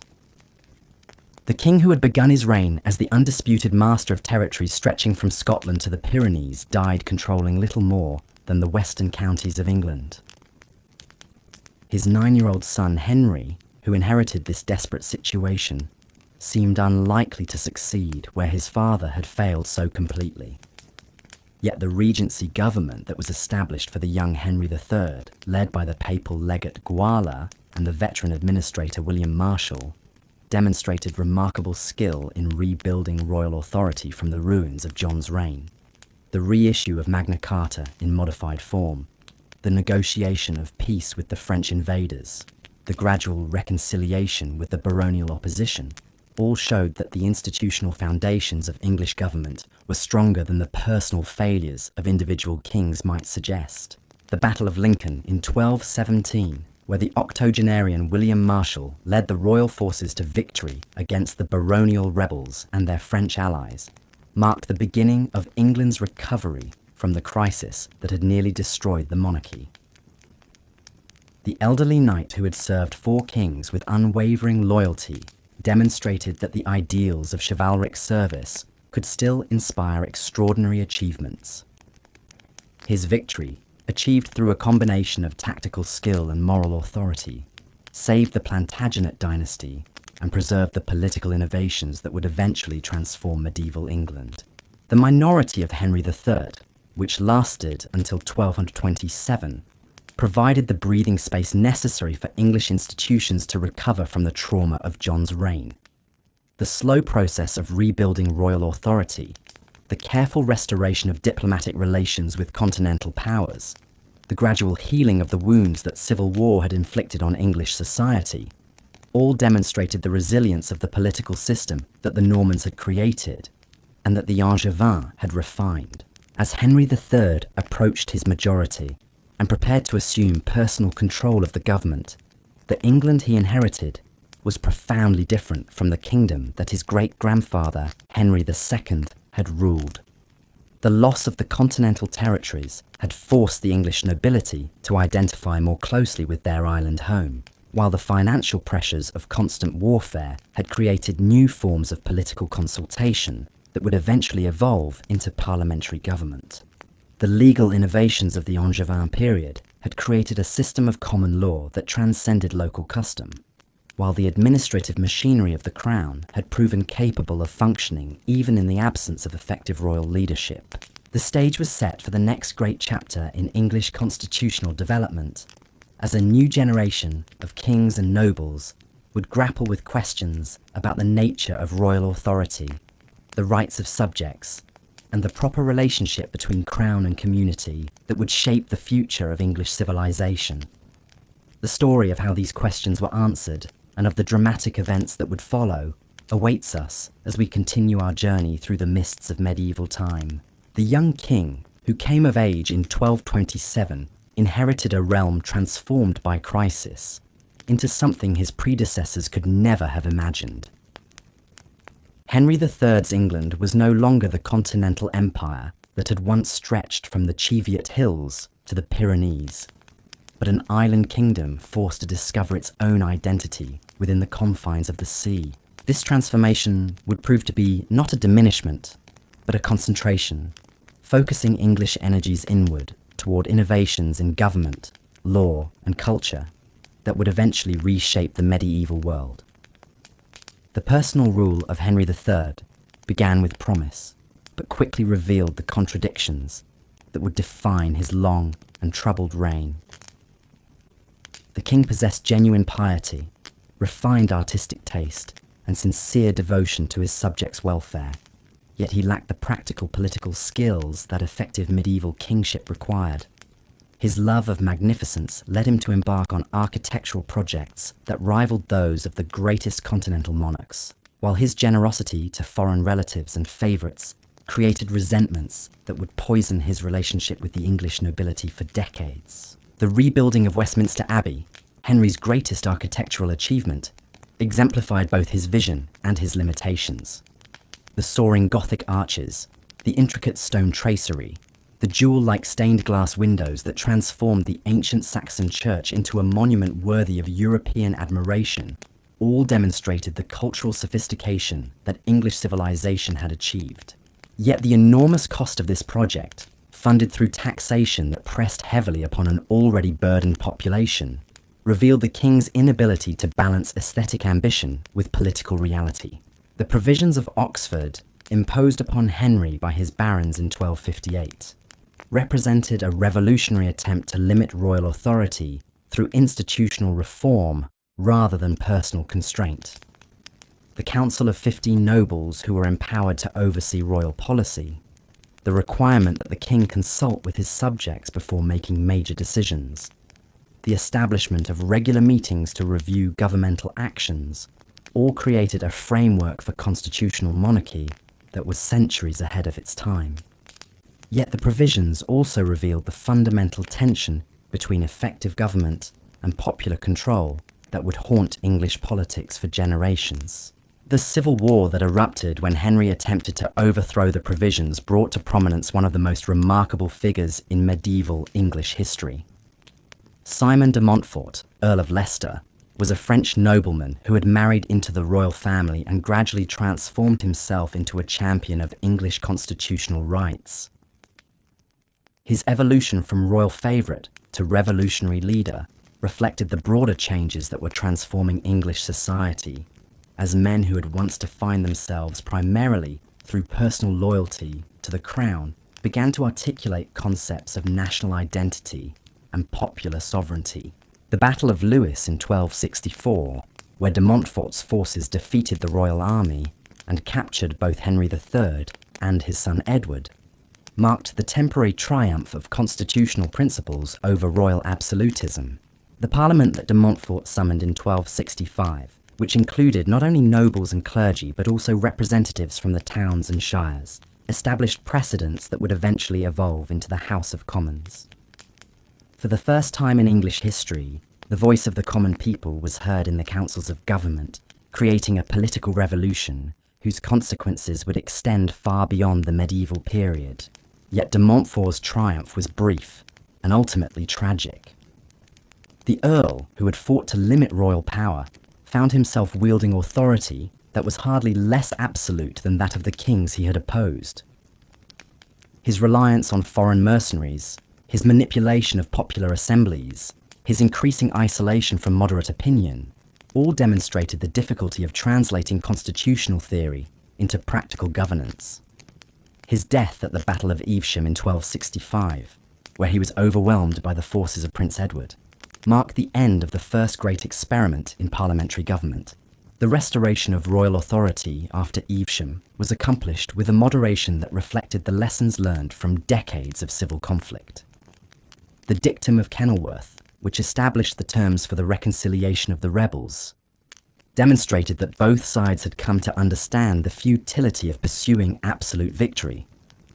The king, who had been humiliated by his subjects' rebellion, showed mercy to his former enemies, while the barons who had challenged royal authority accepted the restoration of traditional monarchy in exchange for guarantees of their customary rights. The reign of Edward III, who succeeded his father in 1272, marked the beginning of a new chapter in English history. The young king, who had learned the arts of war in the baronial conflicts of his youth, brought to the throne a combination of military skill, administrative competence, and political vision that would transform England into one of Europe's most formidable powers. His conquest of Wales, his intervention in Scotland, his legal reforms, and his development of parliamentary institutions would establish patterns of English governance that would endure for centuries. The Welsh wars that occupied much of Edward's attention during the first decades of his reign were more than military campaigns. They were exercises in cultural transformation that would reshape the Celtic periphery of the British Isles. The great castles that Edward built to secure his conquests, from Caernarfon to Conwy, were not merely fortifications, but symbols of English power, designed to overawe the Welsh people and demonstrate the permanence of their subjugation. The administrative system that he imposed upon Wales, with its English laws and English officials, gradually eroded the traditional Celtic customs that had governed Welsh society for centuries. The Scottish wars that dominated the later years of Edward's reign proved far more challenging than the Welsh campaigns had been. The death of Alexander III in 1286 and the subsequent succession crisis that brought Scotland under English suzerainty seemed to promise an easy extension of Edward's authority northward. But the Scottish nobility's resistance to English rule, symbolised by the rebellion of William Wallace and later Robert Bruce, demonstrated that conquest and governance were very different achievements. The battles of Stirling Bridge and Bannockburn would become symbols of Scottish independence and reminders of the limits of English power. The legal innovations of Edward's reign, embodied in the great statutes that bear his name, represented a systematic attempt to codify and rationalise the common law that had evolved during the previous 2 centuries. The Statute of Westminster, the Statute of Mortmain, the Statute of Quia Emptores, all addressed specific problems in legal procedure and property law, but their cumulative effect was to create a coherent system of jurisprudence that would eventually spread throughout the English-speaking world. The king who was known as the English Justinian left behind a legal legacy that would prove more enduring than his military conquests. The development of parliamentary institutions during Edward's reign reflected the practical necessities of governing a complex society, rather than any theoretical commitment to popular government.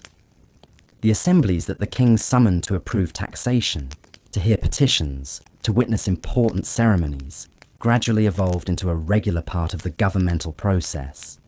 The model parliament of 1295, with its careful balance of nobles, clergy, and commons, established a template for representative government that would be copied throughout Europe. The financial pressures that drove Edward to seek parliamentary approval for his policies revealed the fundamental changes that were transforming medieval society. The king, who had inherited a realm where royal authority was largely self-financing, found himself governing a nation where the costs of administration, warfare, and diplomacy far exceeded traditional revenues.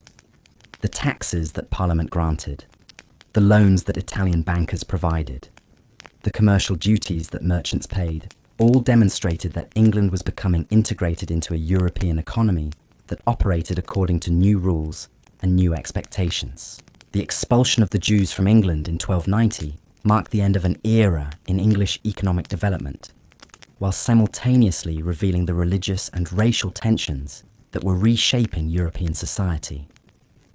The Jewish communities that had provided essential financial services since the Norman Conquest found themselves victims of popular prejudice and royal greed. Their departure forced English merchants and landowners to develop new forms of credit and investment, contributing to the commercial revolution that would eventually make England one of Europe's wealthiest nations. The cultural achievements of Edward's reign reflected the growing sophistication of English society and its increasing integration with continental European civilization.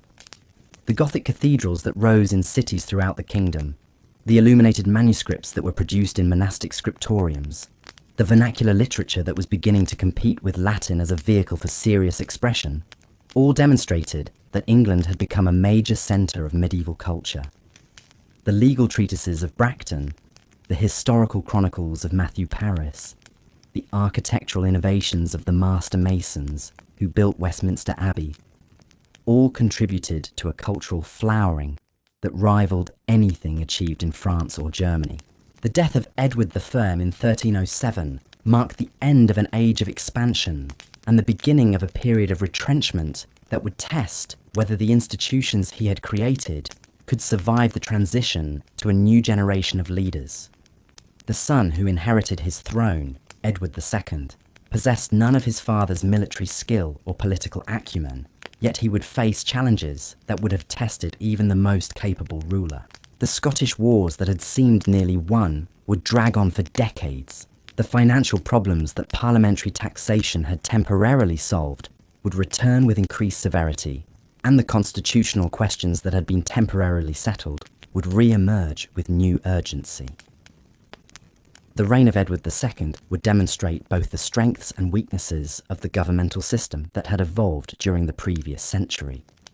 The institutional framework that had been created to support strong kingship would prove inadequate when confronted with weak leadership, while the parliamentary traditions that had developed to limit royal authority would be tested by the need for effective government in times of crisis. The tragedy that would unfold during the early 14th century would reveal the fragility of medieval political arrangements and the terrible cost of constitutional failure. The story of that tragedy, and of the remarkable recovery that would follow, represents the next great chapter in the epic tale of medieval England, as we continue our journey through the mists of time toward the dawn of a new age in English history. The foundations had been laid, the institutions established, the precedents set, but the greatest tests of English civilization still lay ahead, waiting to be met by future generations who would inherit both the achievements and the problems of their medieval ancestors. The young king who ascended the throne in 1307 seemed destined to undo everything his formidable father had achieved. Edward II possessed neither the iron will that had conquered Wales nor the political instincts that had transformed parliamentary assemblies into instruments of royal policy. Where his father had been a warrior king who led from the front, Edward II was a man of refined tastes and intimate friendships that scandalized a nobility accustomed to the martial virtues of their class. The relationship between Edward and Piers Gaveston, the Gascon knight who had been his companion since childhood, became the defining issue of the early years of the reign.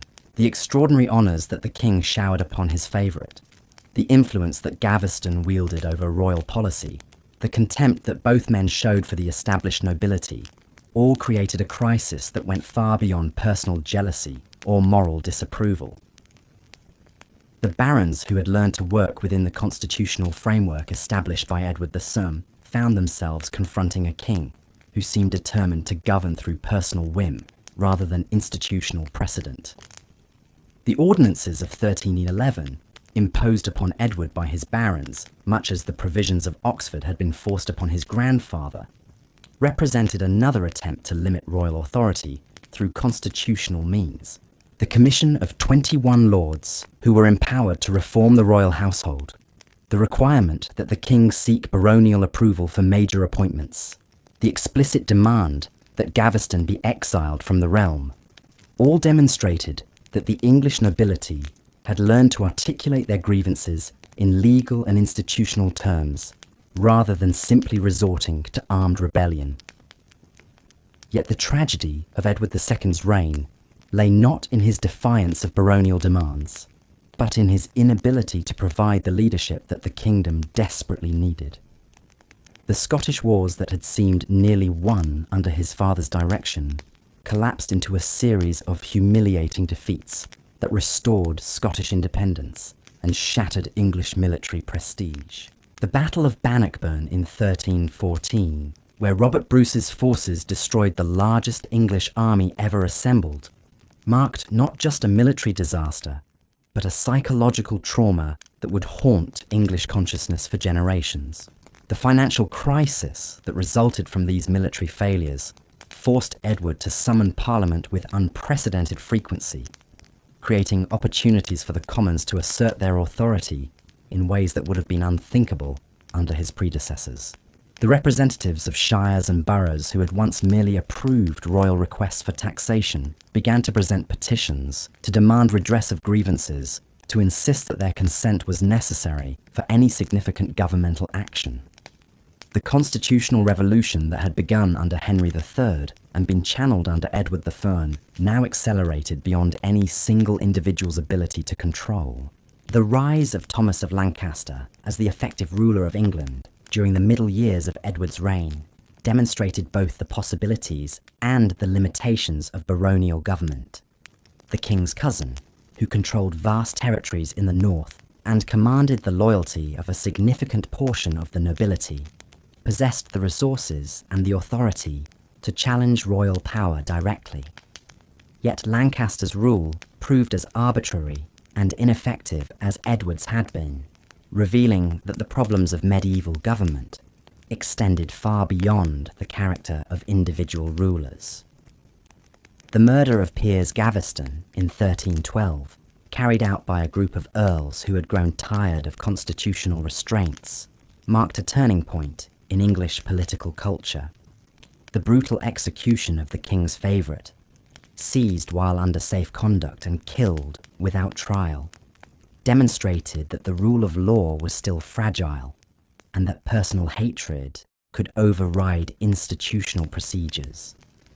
The trauma that this event inflicted upon Edward II transformed him from a weak but essentially harmless ruler into a man consumed by the desire for revenge. The civil war that erupted when Edward finally moved against Lancaster and his allies revealed how completely the consensus that had once united the English nobility had broken down. The Battle of Boroughbridge in 1322, where Lancaster's forces were defeated and the Earl himself captured and executed, marked the temporary triumph of royal authority. But the king's victory was achieved through methods that violated every principle of justice and due process that English law had established, creating precedents that would eventually destroy the monarchy itself. The rise of Hugh Despencer the Younger as Edward's new favourite demonstrated that the king had learned nothing from the Gaveston affair. The rapacious greed with which the Despensers accumulated lands and offices, the contempt they showed for established legal procedures, the violence they employed against their enemies, all recreated the conditions that had led to the earlier crisis. The difference was that Hugh Despencer was far more dangerous than Gaveston had ever been, possessing both the administrative skills and the ruthless ambition necessary to transform favouritism into systematic tyranny. The invasion of England by Queen Isabella and Roger Mortimer in 1326 represented more than a rebellion against an unpopular king. It was a revolutionary moment that would reshape the relationship between crown and subject for centuries to come. The Queen, who had been humiliated by her husband's open preference for male favourites, the exiled Baron who had escaped from the Tower of London to seek refuge in France. Together, they assembled a coalition that included not just disaffected nobles, but representatives of the merchant classes and the common people who had grown weary of incompetent government. The speed with which Edward II's regime collapsed revealed how completely it had lost the support of the English people. The king who had once commanded the resources of the wealthiest kingdom in Europe found himself abandoned by his own servants, pursued by his own subjects, reduced to a fugitive in his own realm. The capture of Edward and the Despensers at Neath Abbey in November 1326 marked the end of one of the most disastrous reigns in English history, but it also raised questions about the nature of royal authority that would haunt English politics for generations. The deposition of Edward II in 1327 required constitutional innovations that had no precedent in English law.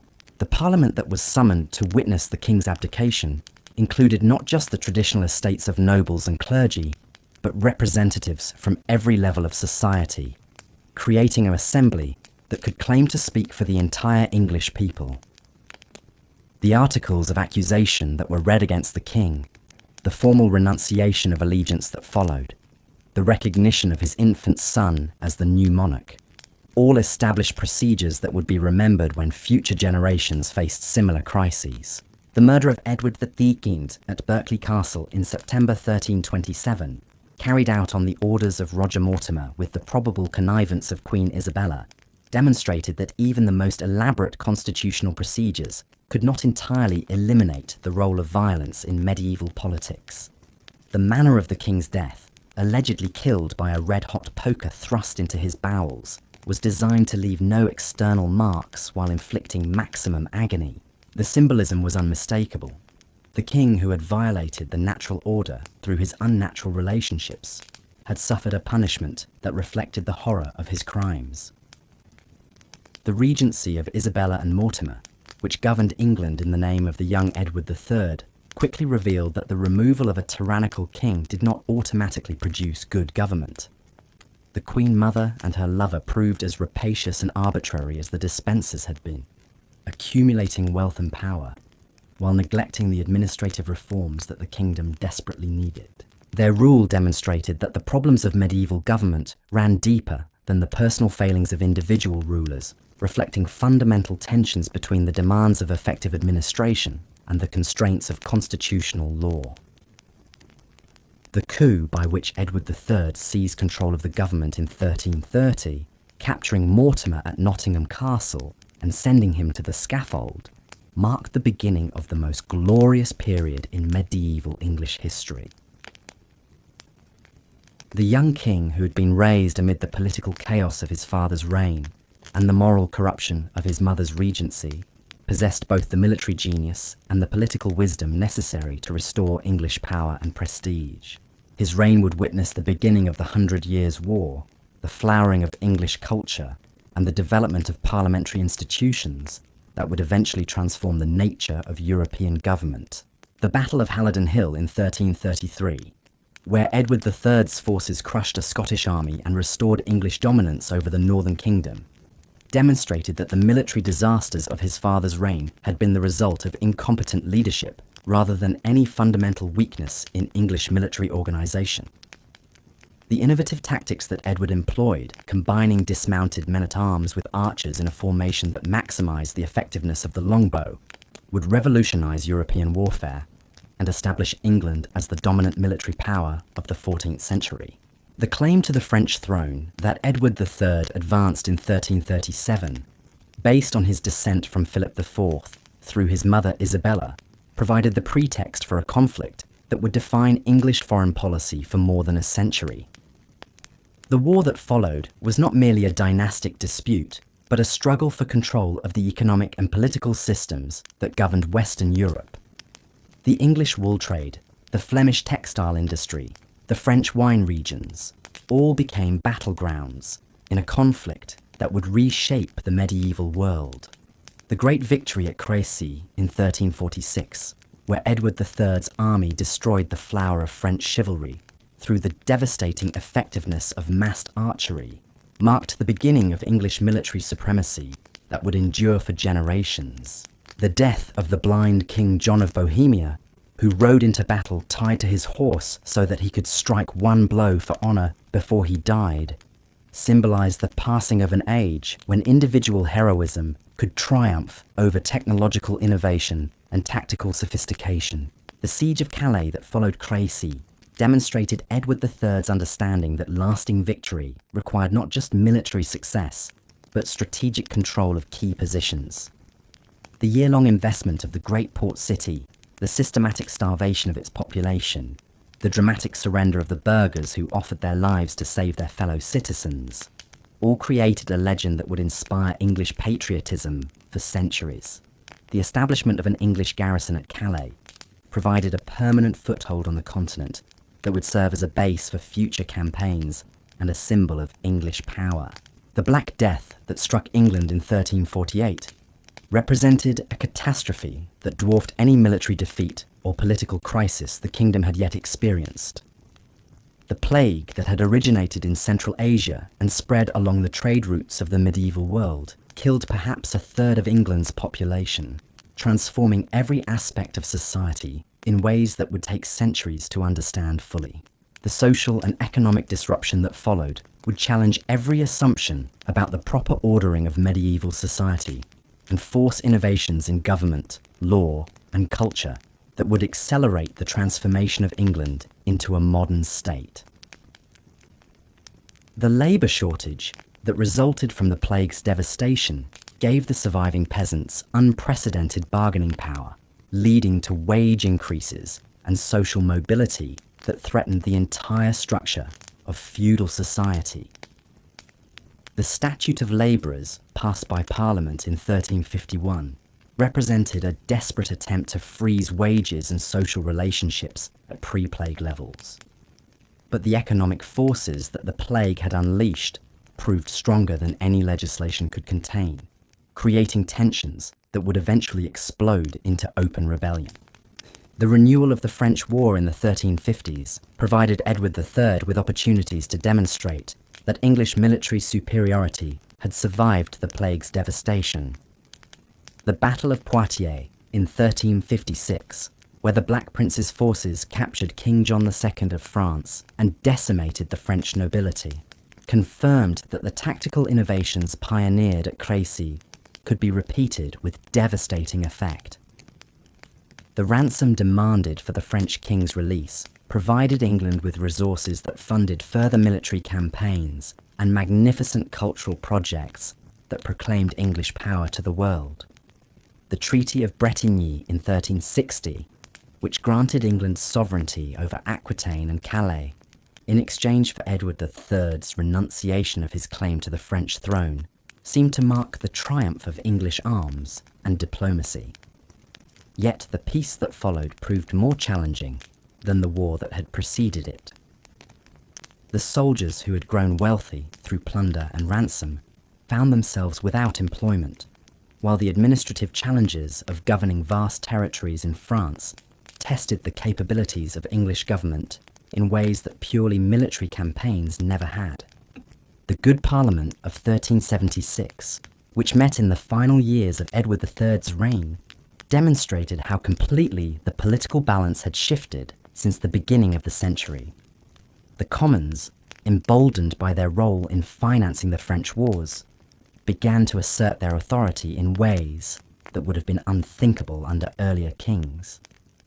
The impeachment of corrupt officials, the demand for regular accounting of royal expenditures, the insistence that taxation required genuine parliamentary consent, all established precedents that would eventually transform the nature of English government. The death of the Black Prince in 1376 and of Edward III himself in 1377 marked the end of an age of military glory and the beginning of a period of internal conflict that would test whether the institutions created during the previous century could survive the transition to a new generation of leaders. The child who inherited the throne as Richard II would face challenges that would have tested even the most experienced ruler, while the barons who surrounded him would discover that the lessons of the past provided imperfect guidance for the problems of the future. The Peasants' Revolt of 1381, which erupted during the early years of Richard II's reign, represented the culmination of social tensions that had been building since the Black Death. The poll tax that triggered the uprising was merely the final straw that broke the patience of a peasantry that had endured decades of oppression and exploitation. The rebels who marched on London under the leadership of Wat Tyler and John Ball articulated demands that went far beyond tax relief, calling for the abolition of serfdom, the redistribution of wealth, and the establishment of a more egalitarian society. The dramatic confrontation at Smithfield, where the young Richard II faced the rebel leaders in person, demonstrated both the courage and the cunning that would characterize his reign. The king's promise to grant the rebels' demands, his apparent sympathy for their grievances, his willingness to risk his own safety to prevent further violence, all created a legend that would inspire future generations of English monarchs. Yet the brutal suppression of the revolt that followed, the execution of its leaders, the restoration of the old order, all revealed that even the most dramatic gestures of royal sympathy could not overcome the fundamental inequalities of medieval society The story of how Richard II's reign evolved from this promising beginning to its tragic conclusion represents the next great chapter in the epic tale of medieval England.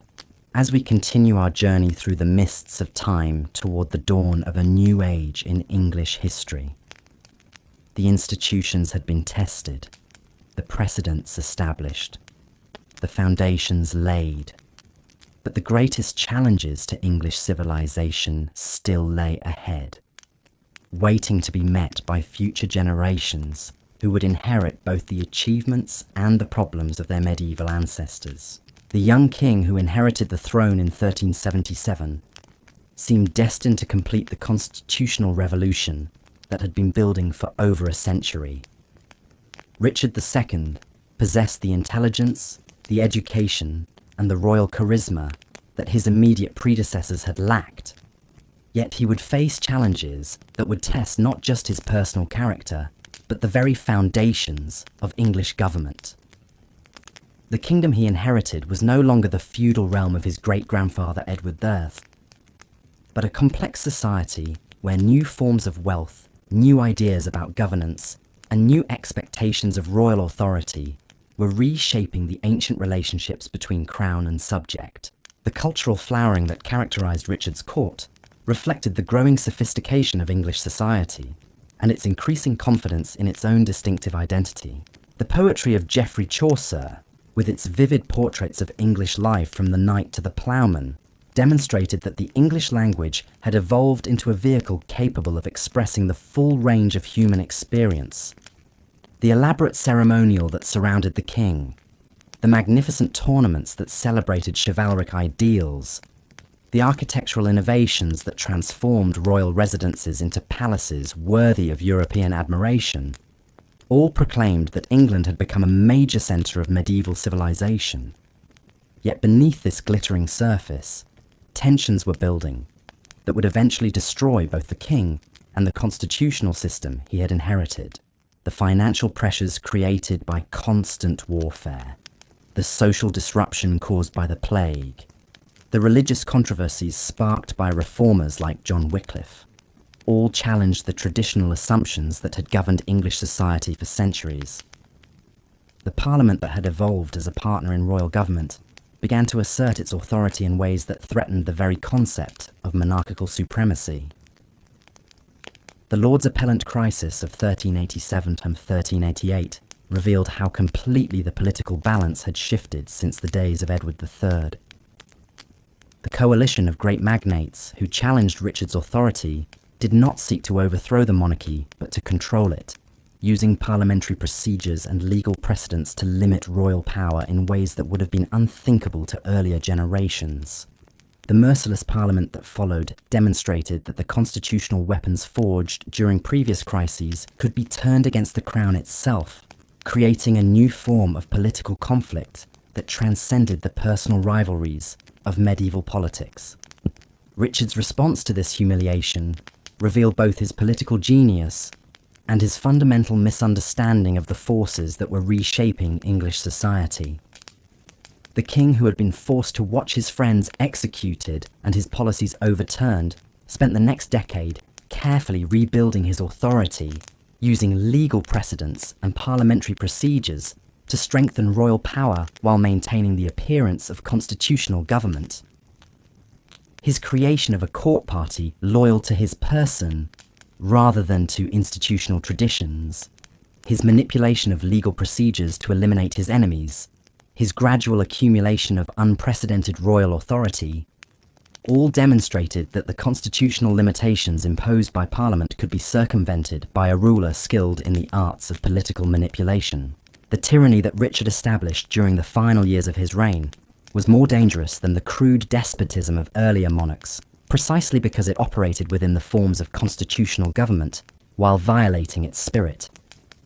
The court of chivalry that he used to bypass common law procedures, the blank charters that he forced his subjects to sign, the forced loans that he extracted without parliamentary consent, all created a system of royal absolutism that was more sophisticated and more oppressive than anything England had previously experienced. The revolution of 1399 that brought Henry of Bolingbroke to the throne as Henry IV represented more than a simple change of dynasty. It was a constitutional crisis that would reshape the relationship between Crown and Parliament for centuries to come. The Duke of Lancaster's claim to the throne, based on a combination of hereditary right and parliamentary recognition, established precedents that would eventually transform the nature of English kingship. The deposition of Richard II, carried out through parliamentary procedures that gave legal sanction to what was essentially a military coup, demonstrated that even the most sacred aspects of royal authority were subject to popular consent. The reign of Henry IV proved that winning a throne was easier than keeping it, especially when the legitimacy of that throne remained questionable. The new king faced not just the practical challenges of governing a kingdom exhausted by decades of warfare and internal conflict, but the theoretical problem of justifying his authority to subjects who had sworn allegiance to his predecessor. The rebellions that erupted throughout his reign, from the Welsh uprising of Owain Glyndwr to the northern revolts of the Percy family, all drew their strength from the fundamental illegitimacy of Lancastrian rule. The financial crisis that plagued Henry IV's government revealed how completely the balance of power had shifted between Crown and Parliament. The king, who had seized the throne with promises of constitutional government, found himself more dependent on parliamentary grants than any of his predecessors had been. The Commons, emboldened by their role in legitimising the new dynasty, began to assert their authority over royal policy in ways that would have been unthinkable under the Plantagenets. The principle that taxation required parliamentary consent, which had been established during earlier crises, evolved into the broader concept that Parliament must approve all major governmental actions. The accession of Henry V in 1413 marked the beginning of the most glorious period in medieval English history, as the young king who had spent his youth learning the arts of war and government proved capable of achievements that rivaled those of Edward III. The renewal of the French War, justified by claims that had been dormant for decades, provided Henry with the opportunity to unite his divided kingdom behind a common cause, while demonstrating that English military superiority had survived the constitutional upheavals of the previous generation. The Battle of Agincourt in 1415, where Henry's outnumbered forces destroyed a French army that seemed invincible, became the defining moment of English medieval culture.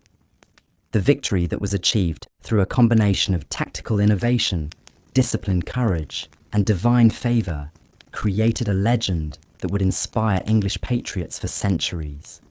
The longbowmen who stood their ground against charging knights, the dismounted men-at-arms who fought with desperate valour, the king himself who shared the dangers of his humblest soldier, all became symbols of English greatness that transcended the immediate military consequences of the battle. The conquest of Normandy that followed Agincourt demonstrated that Henry V possessed not just the military genius necessary to win battles, but the administrative skills required to govern conquered territories.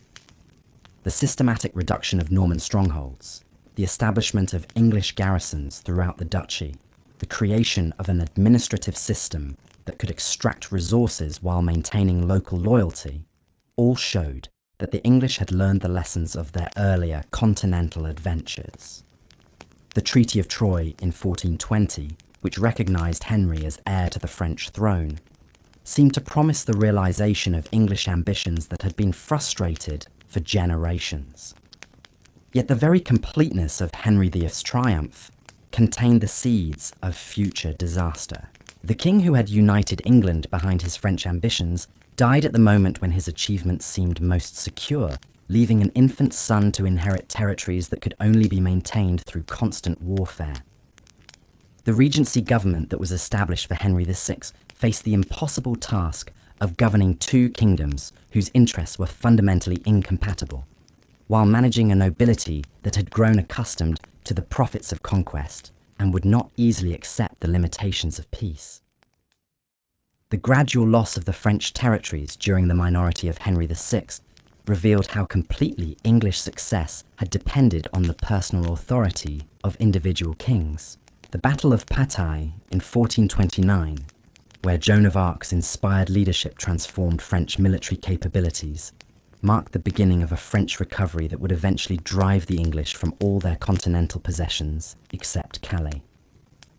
The Siege of Orléans, the coronation of the Dauphin at Reims, the systematic reconquest of English strongholds, all demonstrated that the French had learned to combine religious enthusiasm with military innovation in ways that English commanders could not match. The return of English armies from France brought home not just defeated soldiers, but new ideas about government, society, and the proper relationship between rulers and subjects. The veterans who had grown wealthy through plunder and ransom found themselves without employment in a kingdom that offered few opportunities for advancement. The nobles who had commanded armies in France discovered that their military experience counted for little in the complex world of English politics. Most dangerously, the common soldiers who had seen their social superiors flee from battle began to question the assumptions about hierarchy and authority that had governed English society for centuries. The mental illness that afflicted Henry VI, beginning in the 1450s, created a crisis of authority that would ultimately destroy the Lancastrian dynasty. The king, who had been raised to believe in the divine nature of his office, found himself unable to exercise the most basic functions of government, while the regents who governed in his name lacked the legitimacy necessary to maintain order. The factional conflicts that erupted as various nobles competed for control of the helpless king gradually escalated into the civil war that would be remembered as the Wars of the Roses. The Battle of St. Albans in 1455, where the Duke of York's forces defeated the royal army and captured Henry VI himself, marked the beginning of 30 years of intermittent warfare that would transform English society more profoundly than any foreign invasion. The conflict that followed was not merely a dynastic dispute, but a struggle between competing visions of English government, as the Yorkist and Lancastrian parties articulated different theories about the nature of royal authority and the rights of subjects. The deposition of Henry VI in 1461 and the coronation of Edward IV as king demonstrated that the precedents established during the Revolution of 1399 could be repeated whenever circumstances demanded. The young Yorkist king, who claimed the throne through a combination of military victory and hereditary right, represented a new generation of English rulers who understood that successful monarchy required not just traditional legitimacy, but popular support.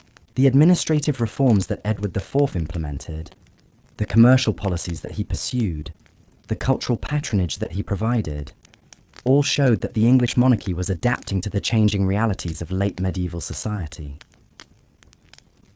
The restoration of Henry VI in 1470 and his second deposition in 1471 revealed how completely the old certainties about royal authority had been shattered.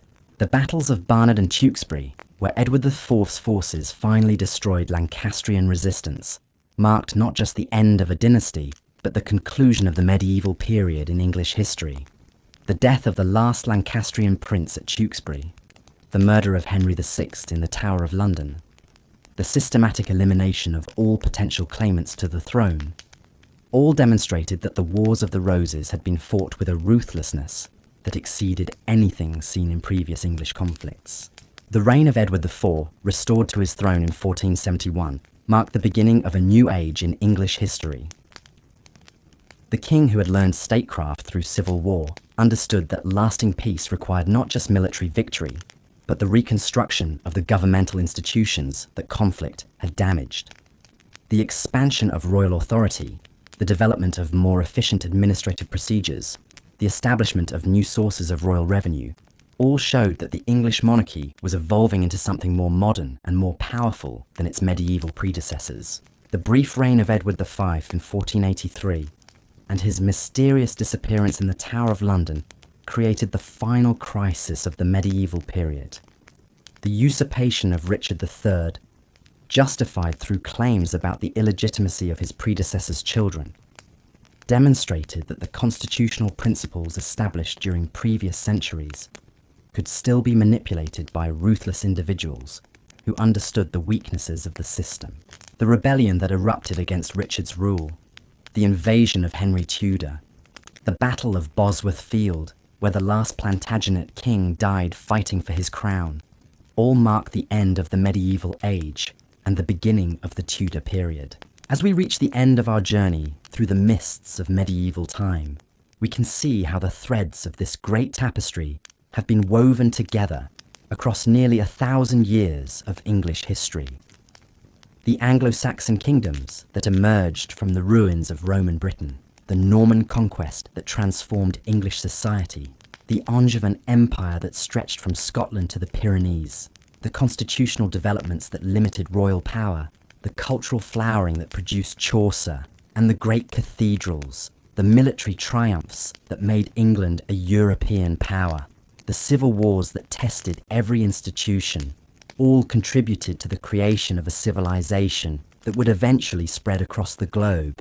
The England that Henry VII inherited in 1485 was no longer the feudal kingdom of William the Conqueror or the personal domain of Henry II, but a nation-state with sophisticated governmental institutions, a distinctive cultural identity, and a sense of historical destiny that would drive future expansion and achievement. The parliament that had evolved from medieval assemblies would eventually become the mother of democratic institutions worldwide. The common law that had emerged from Anglo-Saxon custom and Norman efficiency would spread throughout the English-speaking world. The language that had absorbed influences from Latin, French, and Germanic sources would become the vehicle for a literature that would be read and admired wherever human beings sought to understand the complexities of existence. The story of medieval England is ultimately the story of how a collection of warring tribes became a unified nation, how feudal relationships evolved into constitutional government, how local customs developed into universal principles of law and justice. It is a tale of remarkable individuals who shaped the course of history through their courage, their wisdom, and their determination to create something better than what they had inherited. But it is also the story of ordinary people, farmers and craftsmen, merchants and soldiers who built the foundations of modern civilization through their daily labor and their willingness to defend the institutions that protected their rights and freedoms. As sleep carries you away from these ancient shores, remember that the medieval world was not a distant realm of knights and castles existing in romantic isolation, but the foundation upon which our modern world was built. The freedoms we enjoy, the laws that protect us, the institutions that govern us, all trace their origins back to those misty centuries when England was young and the future was being written in the deeds of men and women whose names still echo through the halls of history. In their struggles and triumphs, their failures and achievements, we can see reflected our own eternal human quest to create order from chaos, justice from oppression, and hope from despair. The medieval age had ended, but its legacy would endure forever, carried forward by succeeding generations who would build upon the foundations that their ancestors had laid with such courage and determination. The mists of time may obscure the details of individual lives, but the great themes of human aspiration and achievement that defined medieval England continue to inspire and guide us as we face the challenges of our own age.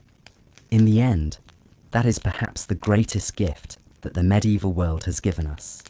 The knowledge that ordinary people can achieve extraordinary things when they are united by common purpose and sustained by unshakable faith in the possibility of human progress.